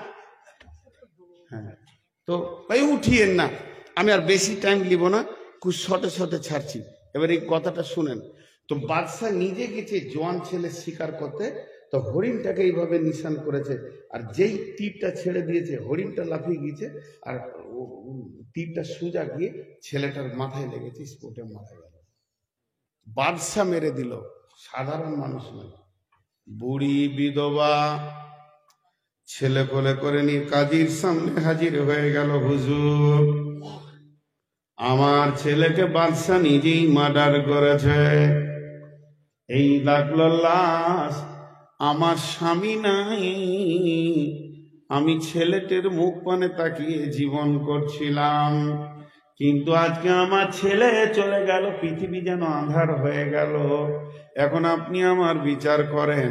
লাশ পড়ে আছে। বাদশাকে তলব করলেন কাজী। বাদশাহ যে আসছে কাজীর কাছে, তীরটাকে সঙ্গে করে নিয়ে আসছে। বাদশাকে তোলা হলো কাঠগড়ায়, একদিকে বিধবা আছে, তার লাশকে সামনে নিয়ে বুড়িকে বলা হচ্ছে, এই কি আপনার ছেলেকে মেরেছে? বলে হ্যাঁ। বাদশাকে জিজ্ঞেস করছে, এই ছেলেটা মরার ব্যাপারে তুমি কি দোষী? বলে হ্যাঁ, আমি মেরেছি। লক্ষ্য ভ্রষ্ট হয়ে গেছে, গিয়ে মাথায় লেগেছে, ছেলেটা মারা গেছে। তখন কাজী বলছে, শোনো, আল কাতল বিল কাতলে, কতলের পরিবর্তে কতল। তুমি একটা কাজ করো, জাল্লাদ তলোয়ারটা নিয়ে বাদশার গর্দনটা উড়িয়ে দাও, বাদশাকে আর পৃথিবীতে রাখা যাবে না। বাদশাহ তখন তীরটাকে কাজীর সামনের দিকে করে বলছে, ও কাজী শুনে লাও, বিচার নিতে এসেছি, তীর কেন সঙ্গে এনেছি? আমার তীর রেডি ছিল, এখন আমি তীর রেখে দিলাম, জাল্লাদ ডাকো, আমাকে কতল করে দাও। কিন্তু যদি তুমি নেই বিচার না করতে, আজকে আমার দিকে তাকিয়ে যদি তুমি বিচার করতে যে এটা বাদশাহকে বাঁচিয়ে দেওয়া যাক, তাহলে আর একটা তীর নিয়ে তোমাকেও দুনিয়া ছাড়িয়ে দিতাম। আমি অন্যায় কাজী পৃথিবীতে দেখতে চাই না, চাও আমার গর্দন উড়িয়ে দাও, তারপরেও আমি নিজে আনন্দিত থাকবো যে দেশের মাটিতে এখনো ন্যায় বিচার আছে। তাই এবার বলল, জাল্লাদ ওকে গর্দন উড়িয়ে দাও। জাল্লাদ বাদশার পেছন দিকে হাত বেঁধেছে, এরপর ওকে কতল করা হবে। তখন বুড়ি বলছে, বাবা কাজী, এই যা বাদশাকে কি বাঁচানো যায় না? আমার একটা তো মারা গেছে, এটা আবার আমার সামনে মারবেন, এটাই বা কেমন করে হয়? বলে, মা বুড়ি মা, একে বাঁচানোর দ্বিতীয় কোনো রাস্তা নাই, একটাই রাস্তা আছে। যদি দিয়াতের মালিক হচ্ছেন আপনি, আপনি হচ্ছেন এর ওয়ারিস, যদি আপনি মাফ করে দেন তবে এ বাদশা বেঁচে যাবে, তাছাড়া পৃথিবীর কেউ এর মাফ করে দিতে পারবে না, এক্ষুনি গর্দন উড়ে যাবে। বুড়ি তখন বললে, আমার ছেলে মরে গেছে, আমি অন্তর থেকে বাদশাকে মাফ করে দিলাম, এই আদালত আমি কিয়ামতের মাঠেও খাইব না, আমি অন্তর থেকে মাফ করে দিলাম, বাদশাকে ছেড়ে দেওয়া হোক। সঙ্গে সঙ্গে জাল্লাদ হাতের দড়ি খুলে দিল, তলোয়ারটা খাপের ভিতরে ভরে নিল। বাদশা তখন উঠে দাঁড়িয়ে বলছে, বুড়িমা, একটা ছেলে তো মারা গেছে, তা আমাকে কি আপনার ছেলে বলে মনে হয় না? যদি আপনি আমাকে বেটা বলে ডেকে নেন, তো আপনার বাকি জীবনটা আমার কাছে কাটিয়ে নেন। অতএব বন্ধু, পৃথিবীর বুকে নেই বিচার ছিল, এবং নেই বিচার যে করে যেতে পারবে। আল্লাহর নবী বলেছেন, তুমি টেনশন করো না, কিয়ামতের ব্যাপারে তোমার কোনো টেনশন নাই, তুমি সোজা গিয়ে এসি রিজার্ভেশনে কিয়ামতের দিনগুলো কাটিয়ে নেবে। সামাতুন ইদাল্লাহুমুল্লাহু ফি দিল্লিহি ইয়াউমুল্লা দিল্লা ইল্লা দিল্লুহু ইমামুন আদিলুন ওয়া শাআবুন নাশাআ ফি ইবাদাতিল্লাহ। 2 নম্বরে, ওই যুবক, ওই ওই যুবতী, ওই যুবক আর ওই যুবতী যে যৌবন কালটা আল্লাহর রাস্তায় কাটিয়েছে। যুবকরা যৌবন কালে দুইটা ইবাদত করবে, একদিকে ইনকাম করবে আর একদিকে সে ইসলামকে মজবুত করে সৈন্য বেনে ধরে থাকবে। আর যুবতীরা কি করবে? যুবতী অবস্থায় সে তার সতীত্বের গ্যারেন্টি দেবে, তার সতীত্বকে নিয়ে লুচ্চারা যেন খেলা না করে, এই দিকটা যুবতীদেরকে খেয়াল রাখতে হবে। যেসব মহিলা ইয়ং মেয়ে আছো, ও আমার বেটির দল, কান করে শোনো, আল্লাহ তাবারাক ওয়া তাআলার নবী তোমাদেরকে বলছেন এবং আল্লাহ বলছেন, কুল্লিল মুমিনাতি ইয়াগজুজনা মিন আবসারিহিন্না, হে যুবতীর দল, তোমরা তোমাদের যৌনাঙ্গ ওই আফাজনা ফুরুজাহুন্না, তোমরা যৌনাঙ্গটাকে হিফাজত করো, পৃথিবীর কোন লুচ্চা যেন তোমার গায়ে হাত না দেয়। এর জন্য যুবতীর দল তোমরা শোনো, তোমরা প্রথম ডিউটি হচ্ছে তোমাদের সতীত্বের গ্যারেন্টি দিতে হবে। আর যুবকদের দুটো কাজ, যৌবন অবস্থায় ইনকাম করতে হবে, আর দ্বিতীয় হলো কোরআনের সৈন্য বাঁধতে হবে। আল্লাহ তাবারাক ওয়া তাআলার নবী বলছেন, যে যুবক যে যুবতী সে আল্লাহর রাস্তায় যৌবন কালটা ক্ষয় করে দেবে, সে আরশের ছায়াতে থাকবে, রহমতের ছায়াতে থাকবে। 3 নম্বর, ওয়ারাজুলুন কালবুহু মুআল্লাকুন ফিল মাসাজিদি, ওই লোকটা যার অন্তরটা মসজিদে পড়ে আছে, মসজিদকে ভালোবাসে, মসজিদকে প্রেম করে, মসজিদের মহব্বতে তার জীবনটা পার করে। কোনো কাজে হয়তো জোহরে যেতে পারেনি মসজিদে, কোনো কারণে হয়তো আসরে যেতে পারেনি, মাগরিবে কেউ রুখতে পারবে না, মসজিদে গিয়ে উবুর হয়ে পড়বে। আল্লাহর নবী বলছেন, যারা পৃথিবীতে মসজিদকে ভালোবাসবে, মেয়েরাও মসজিদকে ভালোবাসতে পারে, মসজিদে নামাজ পড়তে পারে পর্দার যদি ব্যবস্থা থাকে, কিংবা অন্তর দিয়ে মসজিদকে ভালোবাসবে, মসজিদকে ঝাড়ু লাগাবে, মসজিদের আশেপাশে কিছু নোংরা রাখবে না। আল্লাহর নবী বলছেন যে, ও বন্ধুরে, তোমার কোনো চিন্তা নাই, আল্লাহর রহমতের ছায়াতে তোমারও একটা কোটা লেগে গেছি।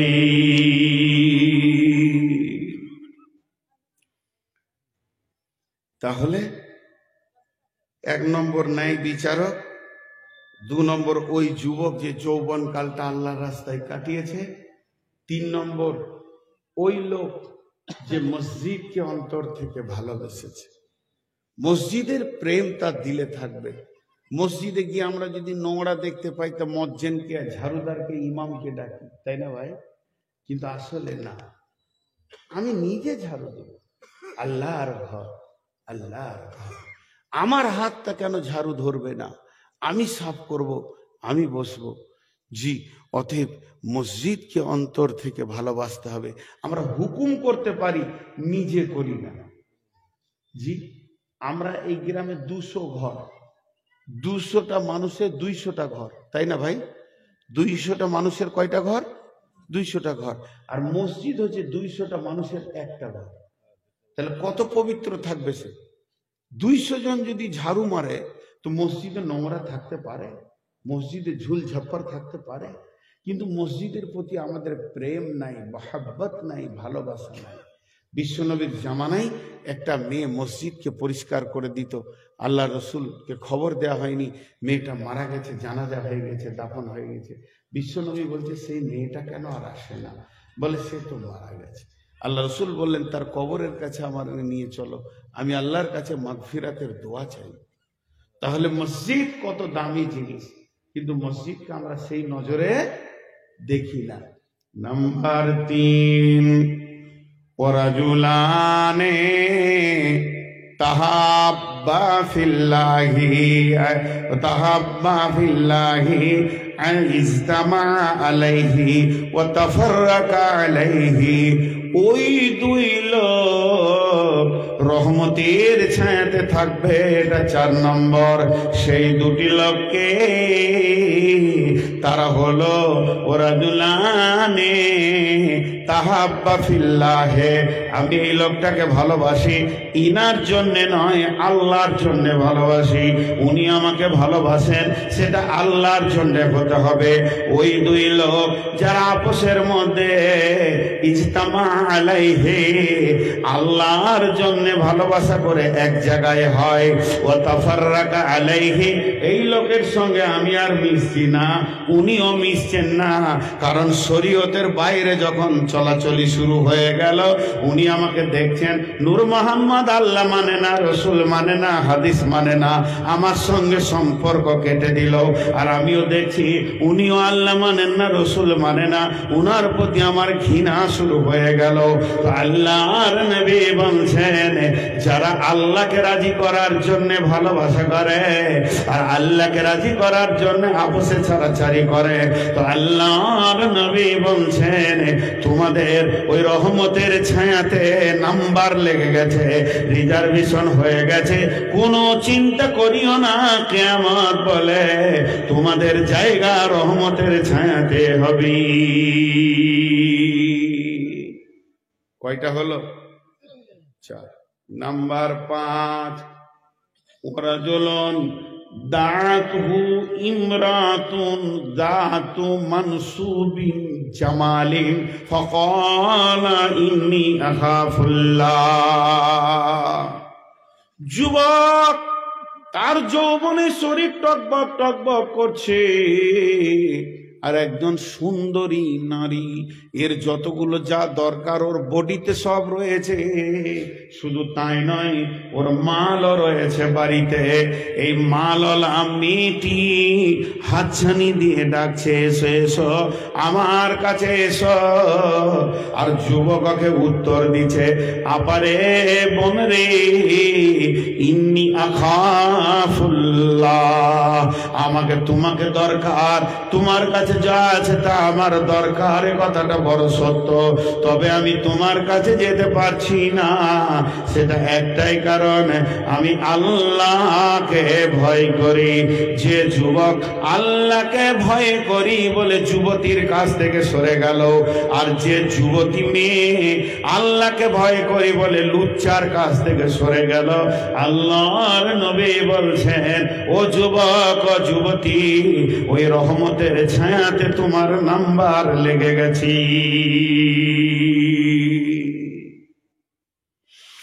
5 নম্বর হলো, 6 নম্বরে ওই দাতা ওরাজুলুন তাসাদ্দাকা বিসাদকাতিহি, সে এমন একজন সাদকা করনেওয়ালা, ফাআকফাহা হাত্তা লা তা'লামু শিমালুহু মা তুনফিকু বিয়ামিনিহি, সে ডান হাতে দান করলো, বাঁ হাত তার জানল না।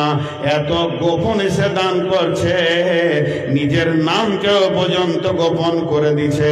বুখারী শরীফের একটা হাদিস কান করে শুনবেন বন্ধুরে। একজন নিয়ত করলো, আজকে রাত্রিতে আমি দান করব, এত গোপনে করব, স্বয়ং নবীকে বলবো না। ঘটনাটা ঘটেছে বানি ইসরাইলের জামানায়।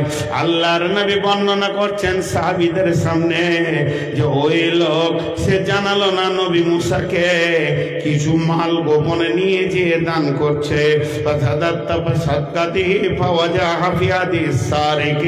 রাতে গোপনে একজনের কালে দিয়ে দিল মালটা, নিজেকে গোপন করে লুকিয়ে গেল।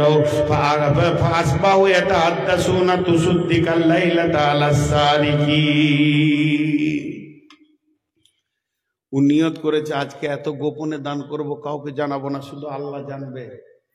যে মাল কটা নিয়ে গিয়ে একটা লোককে দিয়ে দিয়েছে। আর সকালবেলা যখন হয়ে গেছে, যেখানেই 5টা লোক আছে সব হাসছে আর বলছে, রে আজকে রাতে গোপনে কে দান করেছে, করবি কর, চোরকে দিয়েছে, এলাকার সেরা চোরের কলে পড়ে গেছে। ও তখন নিয়ত করলে যে আল্লাহ, মনে হয় দান কবুল হয়নি, আজকে আর একবার করবো। যে একটা মেয়েকে দিয়েছে, সেম ঘটনা, লম্বা হাদিস, আমি শর্টে বলে দিচ্ছি। যখন মেয়েকে দিয়েছে তো সকাল হয়ে গেছে, তো আলোচনা চলছে, ওরে কালকে করেছিল চোরকে, আজকে আবার করেছে বেশ্যাকে, বেশ্যা মেয়েকে। ব্যাস, আবার বলছে তাহলে দান দান 3 দান, আজকে একবার দান করি। তৃতীয় দিন যখন দান করছে যে না যুবককে দিব না যুবতীকে দেবো, আর বুড়া সুড়া রাস্তার ধারে বসে আছে, ওকে দিয়েছে। সকালবেলায় আলোচনা হচ্ছে, গ্রামে মজা লেগেছে, খুব ভালোই চলছে। প্রথম দিন চোরকে, দ্বিতীয় দিন রান্ডিকে, বেশ্যাকে, আর তৃতীয় দিন অত্র এলাকার সব থেকে বড় ধনী বকিলকে দিয়েছে। ও তখন কাঁদছে, আল্লাহ এত গোপনে দান করলাম আর এই হলো, আমার দান কেন কবুল হচ্ছে না?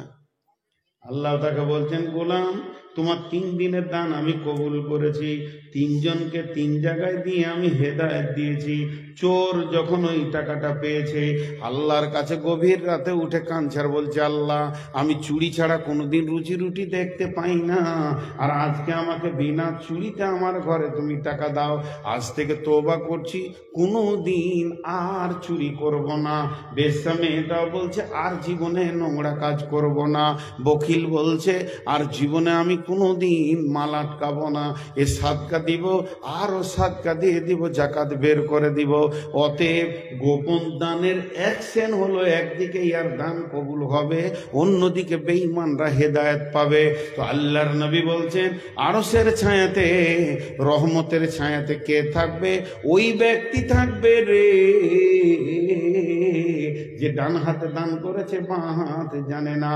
আর 7 নম্বরে বিশ্ব নবী বলছেন, নবীজি বলছেন ও জাকার আল্লাহ রাজুলুন জাকার আল্লাহ খালিয়ান ফাফাজাত আইনাহু, ওই লোকটি গভীর রাত্রিতে যে উঠে 2 চোখে আল্লাহর ভয়ে অঝর নয়নে কাঁদছে, এই ব্যক্তিটা রহমতের ছায়াতে থাকবি। ভাইয়া একজনও উঠবেন না, 3টে মিনিট আমাকে টাইম দেন, তারপরে আপনাদেরকে আমি 2টা কথা বলবো। কারণ আমি আজকে বক্তব্যটা রাখলাম তার কি লা তাহজান, কোনো টেনশন নাই, কিয়ামতের মাঠেও কোনো টেনশন নাই, হাসবেন, আনন্দ করবেন। 4টা নিয়ামত আছে। 1 নম্বর হলো কি আল্লাহর দেওয়া নূর, 2 নম্বর হলো কি আল্লাহর দিদার, 3 নম্বর হলো কি হাজে কাউসারের পানি, আর 4 নম্বর আল্লাহর রহমতের ছায়া। এখানে 7 ব্যক্তি থাকবে। ন্যায় বিচার করনেওয়ালা, যৌবন কালে যে আল্লাহকে ইবাদত করেছে। 3 নম্বর মসজিদে যার দিল পড়ে আছে। 4 নম্বর আল্লাহর জন্য বন্ধুত্ব করেছে, আল্লাহর জন্য ছাড়াছাড়ি করেছে। 5 নম্বর কোনো মেয়ে কুকর্মে ডেকেছে তো বলেছে আমি আল্লাহকে ভয় করি। 6 নম্বরে ডান হাতে দান করেছে, বাঁ হাত জানে না। আর 7 নম্বরে হলো যে রাত্রিতে উঠে আল্লাহর জন্য কাঁদে। যতটি লোক বসে আছেন আপনাদের কাছে আমি একটা ভিক্ষা চাইছি, ভিক্ষা 10টা মিনিট ভিক্ষা চাইছি, বাস, আর কিছু চাইনি। আপনারা 10 মিনিট উঠিয়েন না। আমি একজন মুসাফির, আলিম বসে আছে, জিজ্ঞেস করেন মুসাফিরের দোয়া কবুল হবে?